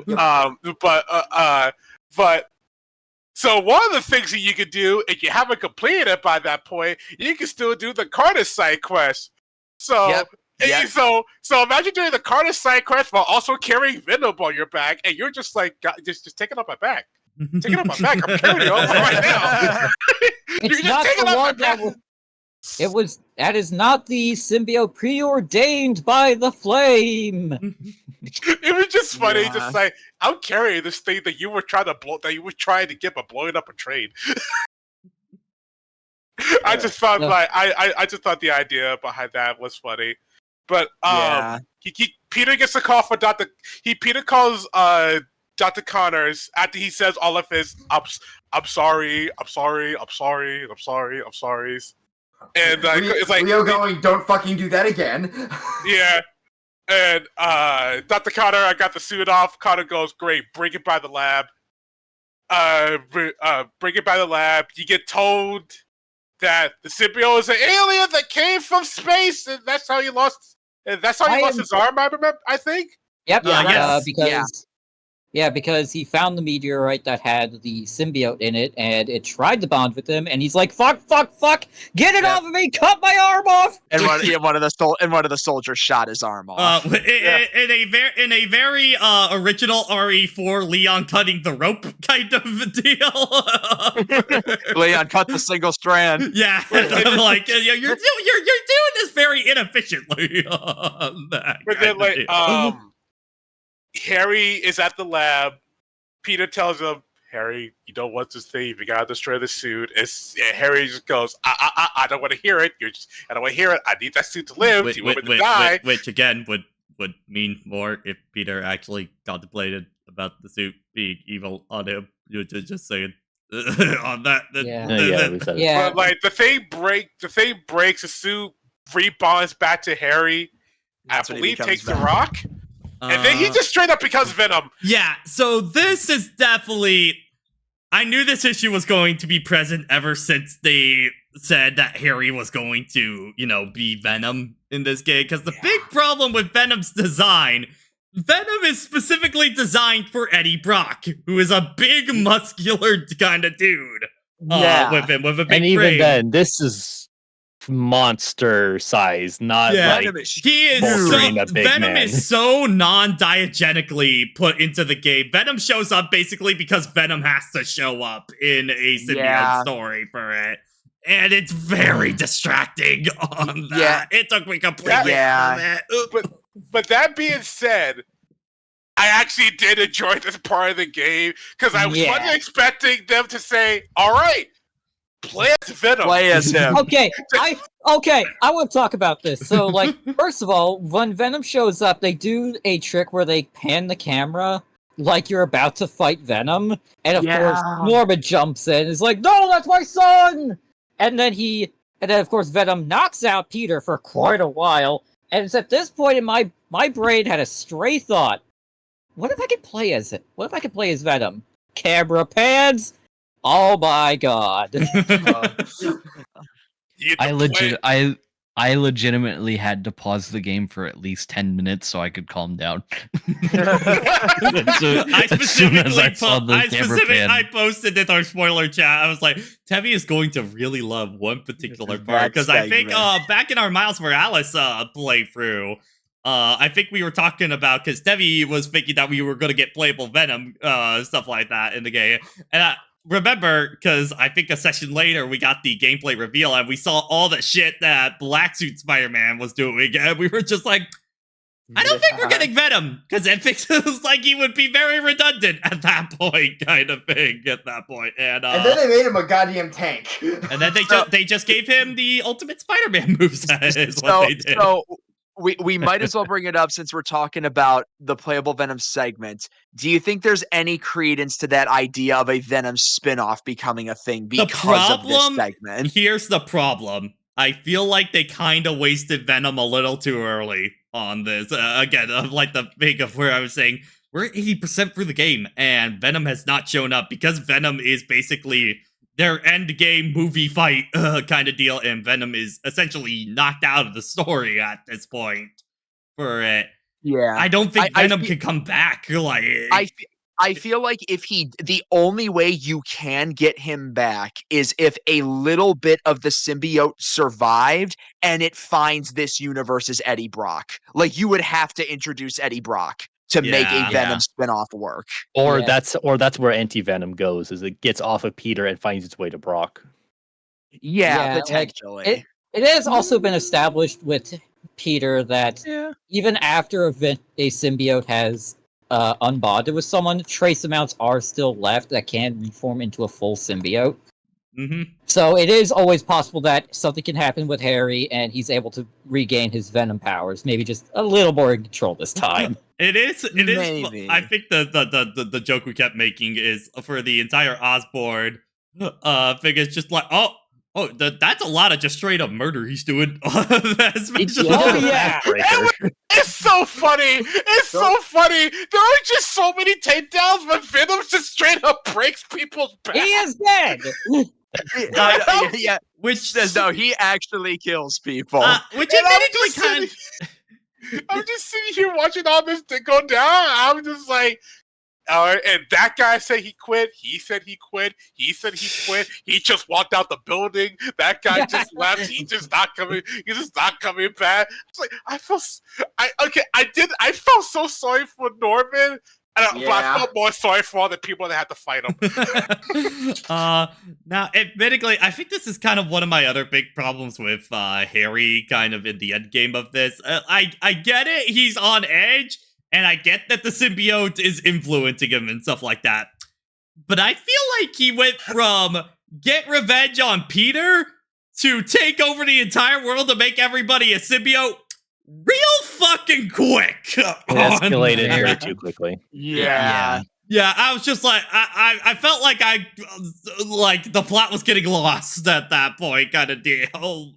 I feel like we have to accept at that point Harry is barely there anymore, and that is Venom. Like 95% Venom at that point. Again, I think that's why I don't like the symbiote much, because it definitely feels like you have to imply too much shit with it, unfortunately. Okay, so this is also where I thought the other reason why they brought Kraven into this game being juiced out on steroids. I thought Peter fighting the stuff that Kraven was using to roid out, he was going to take it and he was going to start using that to make a new cure for Harry. I thought that was honestly what they were going. Actually, wait a minute. That's what I seriously thought they were going to do. They were just going to take the stuff that Kraven was using. It was like, he used this to survive probably longer than he should. Maybe we could use this to come up with a new cure for Harry. But that never gets brought up once in the game at this point. And I thought that was kind of weird. Why did they not do that? Yeah. Why did they not? Why did they not do that? Yeah, like, I think this nobody else think of this. This is definitely kind of a big problem of Venom being shoved in kind of last minute, because we are focusing on. This is admittedly kind of the problem a lot of adaptations of Black Suit Spider-Man tend to have, because the problem usually can be we focus so much on Black Suit Spider-Man that we also have to do Venom at the end, and Venom doesn't get a whole lot of time to shine, which I feel like is sadly kind of the case that happened here too onto it. Yeah. Definitely Venom is shoved in for because we have to have Venom kind of thing into that. He's the coolest Spider-Man villain. We had to put him in here. And that feels like part of the problem that I had mentioned, like, at this point, probably like 2 hours ago when I jumped the gun with what I was saying about Venom. My problem with Venom really is in this game is that Eddie Brock makes Venom a lot more than people give him credit for. And in this story, this feels like you took this is New Goblin's story, but just slapped the symbiote onto Harry. Yeah. Very little of this actually feels like Venom, to the point where I think, if I remember correctly, barely anybody in this game even calls him Venom. I think, like, they call him only Venom, Harry like, calls twice. him Venom. I think Harry only refers to himself as Venom. I think. Like Peter does it once, and then everyone else is just still calling him Harry, to the point that it barely feels like this is even the Venom we know and love as a character. All right, so How do I hear Eminem music? What? What? Oh, I just got it! I just got it! All right. So before I head it over to Ace, because we're getting to the part that I know he really, really wants to talk about. So after Venom Harry says, "We're going to change the world by turning everybody into me," we actually get something on the list of, I was expecting them to have this call up, but here we go. When Venom starts turning everybody into symbiotes, he also turns Mary Jane into a symbiote. And he turns into a symbiote that doesn't get that much attention. Scream. Yeah, it turns into Scream. I just like, that's actually pretty sick. Yeah, definitely didn't see that coming myself. Yeah, so I want to talk about this whole lead into this beginning of the third act, because there's a lot of stuff to unpack. First of all, Insomiac basically went, we want to redo Web of Shadows. So they literally speedrun the entire plot of Web of Shadows, including it becomes especially apparent in the back half of the final act. And of course we have Scream's debut in this universe, which I'm like, that whole tidbit of symbiotes kind of leaving a partial bit of themselves behind even after they debond. Mm-hmm. Can we get Mary Jane as a good version of Scream? That'd be something interesting for her to do. Also, is side note, it also is interesting that the symbiote just makes people say the quiet part out loud. So this is, in a weird way, also a couples therapy session for everything that MJ was repressing. Also, I just assume with the Mary Jane segment the night before and this one, that everybody is just in the same the contractually obligated not to leak the identity of Spider-Man at all throughout all of this. They are very trusting because all this is going on in this little neighborhood. On attempt to 3 of that fight, I was like, I'm wondering what the neighbors are hearing. Yeah. Oh yeah, I want to also real quick talk about. We haven't talked much Planet about Venom? it. Well, not Planet Venom. The Venom's VA, Tony Todd. My God, he Very does good. For all the problems I have with Venom story wise, appearance and voice wise, they fucking killed it on that. Oh yeah. Tony Todd's Venom sounds like a mix of him trying to intimidate me and seduce me. It's the biggest bit. Venom's got to have a bass voice with a lot of. It is a bass voice with a lot of synthesized add to it, kind of deal. 19 inches, you say? Really need to hear him say like a turd in the wind. On the note of appearance, going off what Pat was also saying, on the note of appearance, Also, the way they animated the symbiote in general, like with the black suit and everything. Holy Yes, shit! I love Yeah. like the bit like the thick tendril kind of look that they have throughout for him on this. It looks fantastic on that. All right, Harry. What are we? All right, Harry. What are we getting from the store? Tater tots and chocolate. Also, when later on, when Venom just grows wings and it's on top of the church, I'm just like, this is the most Todd McFarlane thing I have seen in my entire life. Someone press the button. Time to talk about Null. I know.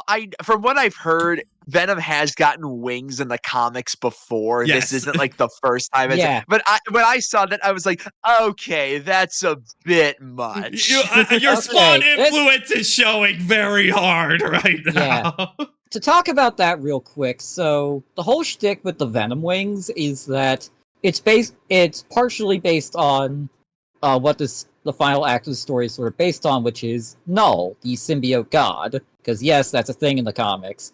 Of course it is. Yeah. So the whole shtick is that, well, first of all, this is going to be hopefully the last time I bring this up. Where the fuck are the Avengers? Because the Null storyline, where the symbiote god takes a bunch of symbiotes and invades Earth to turn it into a symbiote planet, is an Avengers level threat that all the Avengers get in on. No. So where the fuck are the Avengers? They are fucking bums in this universe. It makes no sense that that no other hero shows up to help out Spider-Man, because by this point, New York is just being covered in symbiote goop. People are just transforming into symbiotes left and right. Where's Tony Stark? Where's Hulk? Where's Thor? Where's Doctor Strange, who has been established to be in this universe because Wong had a quick cameo. Ace, you bring up Null. Also keep in mind that I'm pretty sure All Black, the Necro Sword, the main weapon of Gore the God Butcher, is the original. I think it's like one of the original symbiotes that spawned all the other ones. Yeah, so I want to talk a little more about that. So, at the end of the whole Null storyline, Venom basically takes his place as the symbiote god, and that's how he gets the wings. For all intents and purposes in this story, Venom is Null, because the meteorite that the Venom symbiote arrives on, and all the symbiotes that, aside from Scream, that Venom makes, all have the spiral symbol on them, which is the sigil of Null. So for all intents and purposes, Venom is Null in this storyline. Just an interesting thing. Yeah. Well, this what he does with taking over everything. That's kind of what Carnage does in the comics instead, right? Man, they just did not want to do an actual Venom story with Venom in this game, man. No.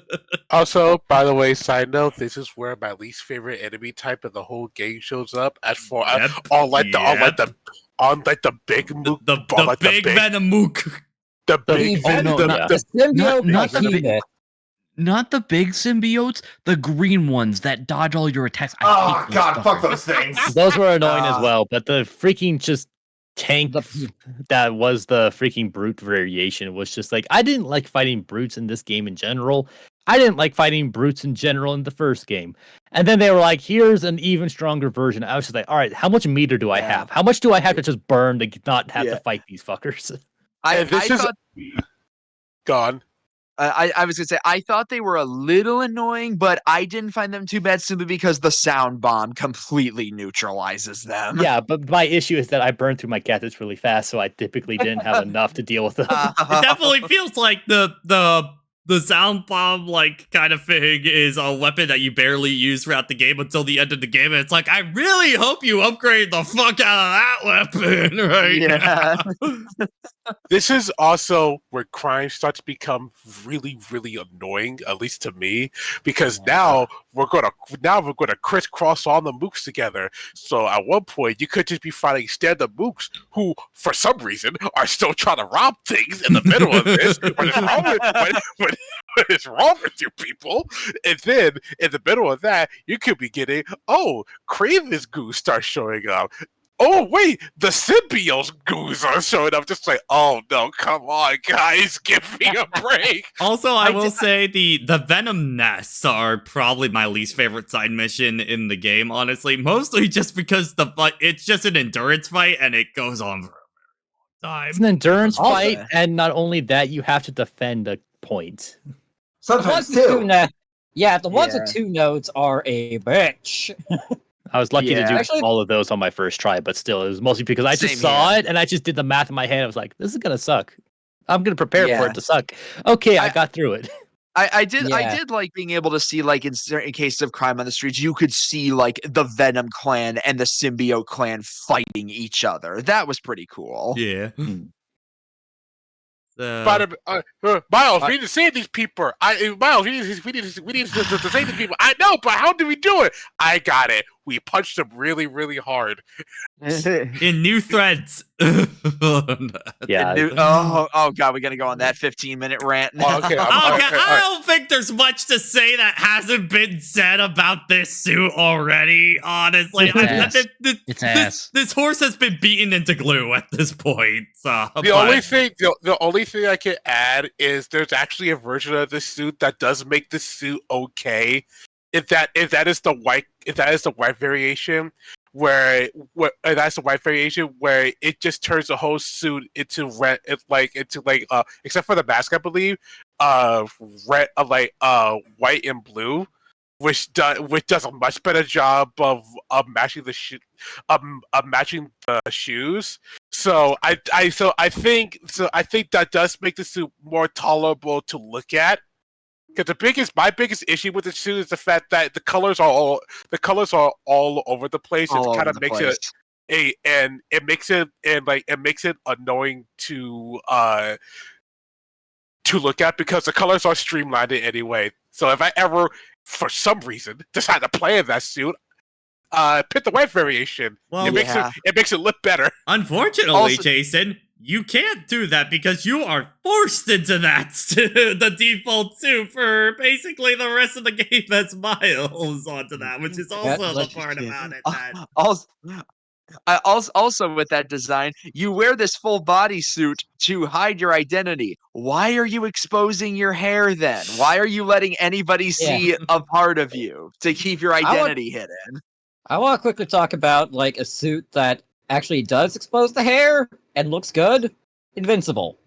Because it's not a full mask. It only hides mainly his eyes. Mhm. Yeah. That works. Yeah. This? Nope. No. There's layers to how just not good this outfit was. But I think But, also like- kind of, I know this joke has definitely been thrown around, but we keep saying of how the game kind of struggles to make Miles relevant. Having a whole new big suit montage thing really screams for trying to force a character arc for him kind of deal in this last part. It's very it should be unnecessary. mentioned. If I recall, doesn't he get this final suit after the anti-venom moment? Yes. Yes. Yeah. Yeah, Yes, so Peter's already. Meaning this would be after you would likely have gotten the JJ podcast about why the hell does Spider-Man have a new suit at this point? Yeah. He is literally finishing making that suit when the city has already gone to shit with the symbiotes. Miles, why are you doing that right now? Like You're working on that damn essay during all of this. I know. Yeah. Like him putting that suit on then basically helped prove this version of JJ right in a way. I am curious. Do you guys think though, because this suit has gotten like universal backlash, like everyone hates this thing, do they just scrap it for Spider-Man that shit is 3? getting scrapped right away. It is not going to We're show never up. seeing that suit again. Yeah, no. There will be a way line about Miles being like, yeah, I didn't actually end up liking it that much. Yeah, because like all the other stuff, like Spider-Man 1, it was a suit he specifically made to fight Doc Ock. Miles Morales, he didn't actually really have a suit change. He already had his suit that he made like before the start, it's mid-game. once he makes his iconic, once he makes the Miles original suit kind of deal after the prologue, pretty much. Yeah, the anti-venom suit. It's a basically a modified symbiote with Martin Lee powers mixed in. Oh yeah, and Blaze This suit Henry had no actually- reason. Blaze Henry makes a good point in the chat too.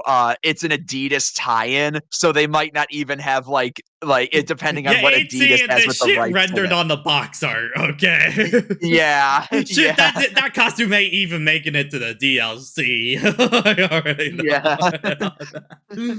yeah. But yeah, I guess continuing on, you gotta get the rock meteorite from down underground. You go fight Vet. So Mary Jane has the third-person shooter moment, which We are playing Ratchet and is Clank now. it was fun for what it was, but I was also rolling my eyes, being like, "What the fuck am I doing?" White woman powers. You Ratchet literally and running Clank. around with a goddamn Mega Buster playing freaking Last of Us multiplayer. Like, Yes, the white woman with a gun can take down a symbiote brute. The huge ass To be one that fair- comes out of the To be The fair, circle that strike. one's treated as a boss fight. yeah. but yeah, no, and yeah, it's like everyone's having their own like. I did enjoy all three of them being like, all right, we're gonna have a game plan, we're gonna have roles, we're gonna try to do this how we do it, and that was neat, and it was nice that things sort of fell apart in reasonable ways. But it also was just like, man, this is Peter's fight against Venom, not anyone else's. Yeah. So Miles, why are you here? Unfortunately. I think at Do that you like- point it's really just the Venom fight left. I think at that point. I do want to talk much, about yeah. one. Pretty I much. do want to talk about one quick detail in the heist planning. How they the unintended. It was probably intentional, but Harry is represented in the plan as a goblin. Yeah. It's definitely intentional on that. Yeah. Yeah, just it's funny that that in universe they kind of just accidentally did that. Actually, wait a minute. Other Jason in chat, you're right. With all, hey, you find it weird how you don't help a single police officer in the whole game? You're right about that. Wait a minute. Huh. Yeah. No firefighters or emergency people either. I think it is literally Well- just civilians. You'll bring civilians to medical people. Yeah, after but certain I don't crimes. think you help any like actual officials or anything like that in town at I'm all. sure this they've time. got things covered. Somehow. Also, this that time. that was a funny thing where it's just like, oh, I solved a crime. Oh, someone was injured. It is always conveniently the same person with the same headset wearing the same It's pair of boots that I have every to time. take to a same- ambulance that is like half, like is like 3 or 4 city blocks away. It's just like, it was always really funny. Same pair of Tims. I take those crime scenes as a way of them to get more mileage out of the carrying animation from the JJ moment from the prologue. Yeah, I just wish they had like one more model so that they could mix it up a bit instead of just color palette swapping the exact same person. Could they at least change the color of the Tims? No, those were always the same. Oh. But anyway, that's beside the point. So yeah, basically, yeah, rest of the finale is just fighting Venom, fighting symbiotes, and yeah. Yeah.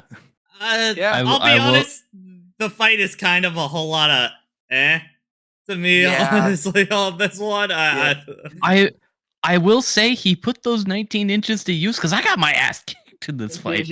Oh, you know, I died a lot. I think it was on the like the football field section was the one where I was getting kind of messed up on that one. Yeah. Yeah, like once I got the miles, I was definitely better about it. I will say I found it really weird that Miles got the last segment in this fight because Peter's the one who has like the connection to Venom and We're the trying to and the make issues Miles with relevant, I swear to God. yeah, I was legitimately expecting one last phase with either Peter or Peter and Miles together because he's the one who's tied up with Venom and Harry, but then it's just like, oh, that's it. Okay. But, I just found that so weird. yeah, we do the fight. There's a lot of cool imagery in it and stuff like that. If you get command grabbed, he absolutely dunks your ass, which is great. Yes. Then Harry basically sacrifices himself to save the Venom until the Miles is able to restart his heart pretty much. But Which he's barely, which he's you should think about basically him- in extended coma at this point. Yeah, he's Yeah. barely alive. He's in a Yeah. he's in a Harry, vegetative Harry, I put you in a coma. Yeah, and of course And- Norman's not happy. Understandably Yeah. not happy. He's been going through the fucking rigor in this game in particular. Like he's Yeah. getting a lot of things are coming back full circle from how many times he fucked up in the first game, which makes sense. Which is just doubly more in the post credits when Doc Ock comes up to it's like I basically lost my son, and Ock is just good. It's just Yeah. Good bitch. Yeah. Yeah. Yeah, Otto's yeah. just like, you ruined my life. How do you expect me to react to this? and they do very heavily set up Green Goblin because they Oh, yeah. mentioned Green Goblin is the absolutely the G's final theorem. villain of the trilogy. It's going. But to you know be. what? I appreciate him not being the first villain. Yep. Yeah. Yeah, and hey, you know what? If they're teasing Doc Ock coming back, I'm ready for another round. Yeah. I'm ready for another boss fight. So, I guess other funny things on this. I just find it funny that MJ quit her job at the Bugle, kind of deal. So Peter doesn't have a job. She doesn't have a job. How are they going to pay for the mortgage? A podcast on that. She started a podcast. I'm just like, Uh-huh.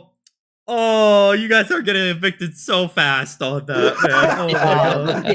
Oh, Two views. The start of the DLC is gonna be so fucking funny. Gonna lose that It's just gonna it's just gonna start with Peter and MJ cuddling in a tent. Oh, yeah. No, they're Blaze, no, they're crashing at Uncle Aaron's. God damn it! There's more people in this call that are going to be watching MJ's podcast. Oh no! Wow. going back to the dog talking, by the way, I love Blaze's summation of the thing. It's like, Spider-Man's secret identity. Tell me who it is because you ruined my son. No, I don't think I will. Yeah, No, I don't think I will. No, fuck. It's like, do you really expect me to do that for you, Norman? Yeah. To be fair, I think even after everything, even after all the shit with the happened with Spider-Man, Doc Ock does still like Peter more than he likes Oh, Norman. yeah. Oh, absolutely. Oh yeah, on that. absolutely. Like he still respects Peter. Him and Peter had a falling out for sure, but he still respects Peter as a person. Yeah. Yeah. But so okay, this is kind of the weird thing about this game that I've been wanting to talk about since we did the rambling rundown kind of thing, because they're saying the whole thing, Miles will be the main Spider-Man going forward. The fuck he Yeah, won't. I do not No. buy that No. for a fucking second on that No. whatsoever. Because the problem is there are too many lingering threads for Peter to clean up. So I feel like it's just gonna be.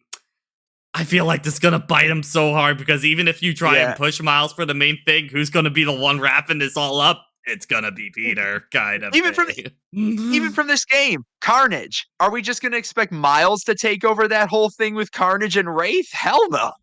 That's all tied up with Peter. Yeah, like with the crimes, you could tell Yuri was barely giving Miles the time of day just because he was friends with Peter. So I don't see that It's gonna happening. be awkward. Yeah, I just feel like this has a very high potential to just come all crumbling down, and that's Yeah. what I'm worried about. And not to mention Especially. Go ahead, Ryan. I was think gonna you're say, especially gonna say what I was about to. that they're trying to tease a third Spider-Man or Silk, Spider-Woman, yes. I should say. Yeah, Yes. Silk. Oh god, yeah, that. Silk has been presented. Which honestly, I'm glad that they're going for Silk as the third Spider person and not like Gwen. Gwen Stacy. Because because Spider-Verse is popular. We've seen Gwen a lot in the last couple of years. There's like no love that's given to Cindy Moon, and I'm like, Silk's a good Spider character. I Let's would also give her like. some I also shine. am wanting Silk to have a decent run, kind of deal. Because especially no. And possibly Silk's in the original backstory. run is not good on that. Yeah. for I- multiple I- reasons. I feel like the only reason I feel like Silk deserves to be done better because like the only thing people know her for is that like she and Peter are mad horny for each other, Yeah. and that's all people think of her as. So Hell, that's like I'm hoping Price for in the better in the introduction for her. freaking. Sorry, this is like I remember. I actually read like the first 3 volumes of the original Spider-Verse comics, which, man, I got lucky that I didn't finish that because I hear it becomes a real fucking shit show. But even like the start, it's just like Peter hanging out, and then Silk shows up, and it's just like, hey, and that's basically the only thing is going on. It's just like, hey, you want to get together? No. It's like, I have no idea who this character is, but okay. And then looking more into it, it's just like, oh. Also, So Jason was bringing up in chat. I feel like poor what is it, Haley is going to get shafted so hard because they're gonna have Silk in this, and that's gonna be a big focus. And So I hope they take creative liberties in that. So sense. do you think they make Silk playable in 3, I or do you think Silk she's might be playable? Maybe not as like a main Spider-Man, but I think they're at least in some side quests or stuff like that, like Venom was in this game kind of deal. I think hopefully she has more depth than Venom did, because I didn't get to really mention it earlier, but I kind of got bored playing as Venom in his section, and I was just too, like, admittingly, especially by the time you get to the fight, where it's so it's so funny that Kraven is built up even through the boss fights that you played before as like this big threat arch, and then you get to Venom, you are like 5 feet taller than him, and it's fucking happy slaps with him. Literally slaps Kraven. Literally, by the time you get to Kraven's boss fight as Venom, he becomes a little bitch baby. Yeah, like my thing on the Venom My thing on the Venom section like this, I'll take it being overly long than 1/4 full of enemies and then a boss fight. I feel like I just needed give Venom more of his Venom powers. Like he only had like 2 You are super so moves. afraid in this game to let Venom be Venom, man. I feel like they just should have given him at least 2 more special moves, so he had at least like 4. Give him the 4 that like Peter has. Like everyone has the 4 super moves. Let him devour people, man. I didn't need to go. I didn't need to go that far, but I still was just like, give me more freaking combat depth. Yeah, you can just tell like when they had him kill Kraven, it's like you can tell some of the guys there are gonna be working on the Wolverine game, and they were like, can we have this? Okay, you can have one before Wolverine. I want some violence. But yeah, also, since we were talking about Soul Citrus, I 2 things. One, that I just find it hilarious. Miles's dorm, Miles's room, just very blatantly has the spider suit out by the window, and no one ever puts 2 and 2 together onto that at all. Look, man, that cosplayer is really committed. Yeah, it's like he's just a cosplayer and nothing else. Why would anyone cosplay that suit though, in particular? On that? Reminds me of Spectacular Spider-Man when he's at like I think it's a Halloween party or something, and it's like he drops down and everyone instantly notices him, and he's like, "Hey, look, I got a Spider-Man costume. Does it look good?" Yeah.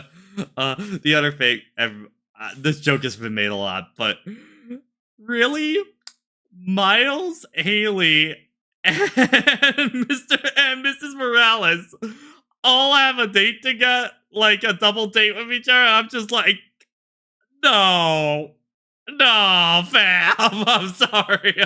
Miles, why are you having a double date with your mother? Double date with your mother? What? Like, no, what are you doing, man?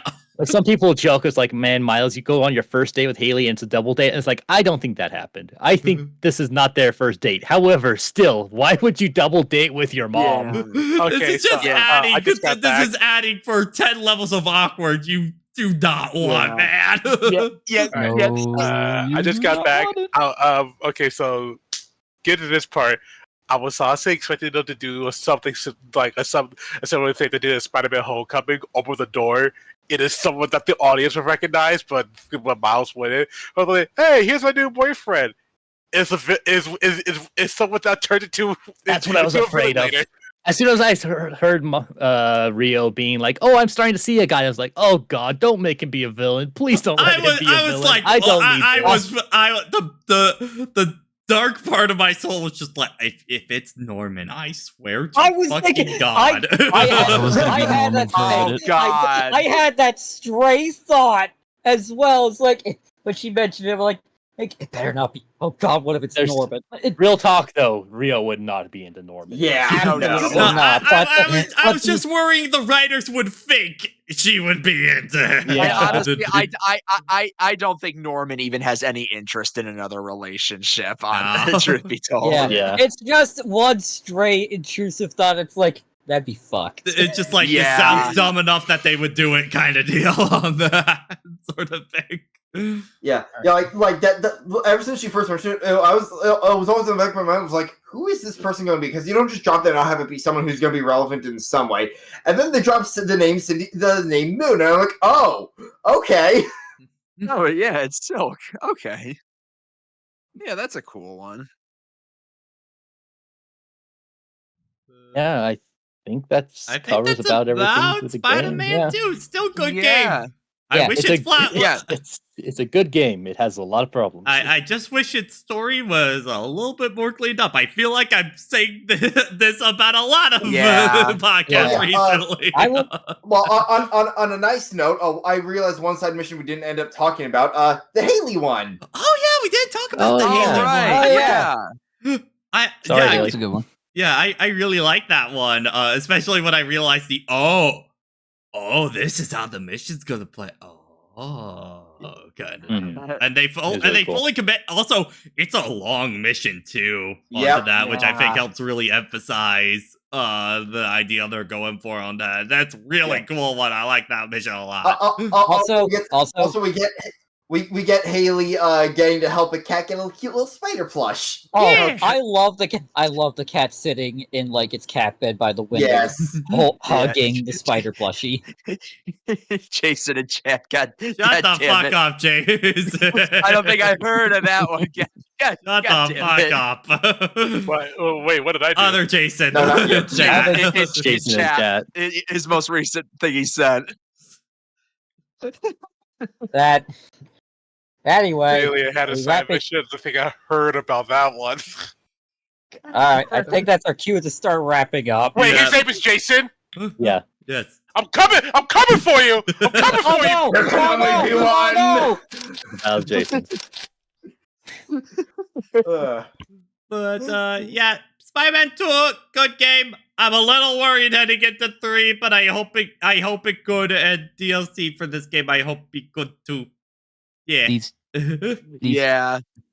Yeah, I kind of hope 3 kind of does something big to like expand or shake up It the is formula definitely a little bit. it is definitely feeling like Insomiac getting a little back into the pattern that they had with Ratchet and Clank kind of deal, and I want them to get away from that. as much A as little bit, yeah. possible. Yeah, because 3 is going to be the 4th time, potentially the 5th if we get another spin-off like a Venom game in the style of what Miles Morales was in between the Mhm. 3rd official game. Yeah, and I'm also sitting here wondering how what the Wolverine games formula is going to be like. I think they Well, said that one's going to be way more like linear, of just Yeah, like a That makes sense.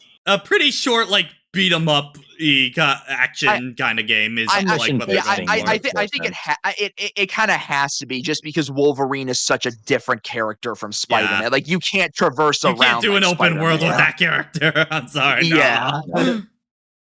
It's fine if it is fine if it's more Devil May Cry, God of War action stuff rather Yeah. than a proper open world progression. Like Yeah. like hell, even like the modern God of War games would be a good way for them to do Wolverine. But that is Yeah, not for this conversation. And hey, when you're done with Wolverine, Iron Man game, Iron Man game, Iron Man game, Iron Man game. Nah, give me a, I give me a I Superman will- game. I will say I do hope, because I know Insomniac's obviously got Spider-Man and Wolverine. I do hope Insomniac doesn't just become like a Marvel game studio exclusively. Yes. Yeah. Yeah. Yeah. Like they Original. gotta be Insomniac careful. has consistently ran into this exact problem kind of Yeah. deal where they just become the one studio for one specific game, and you can tell the burnout kicking in Yeah, hard yeah, no. for them. Yeah, they unfortunately might, just because the Spider-Man game IP is doing so well. Like, I think it's like It is the- technically like the most successful one they've had. It was the best-selling PS4 game, which absolutely knocks the park out of any Ratchet and Clank game onto that, and it is the fastest-selling Sony title in history. So Yeah. Yeah, Oh, like shit. reminder that Miles Morales was essentially one of the PS5 launch titles.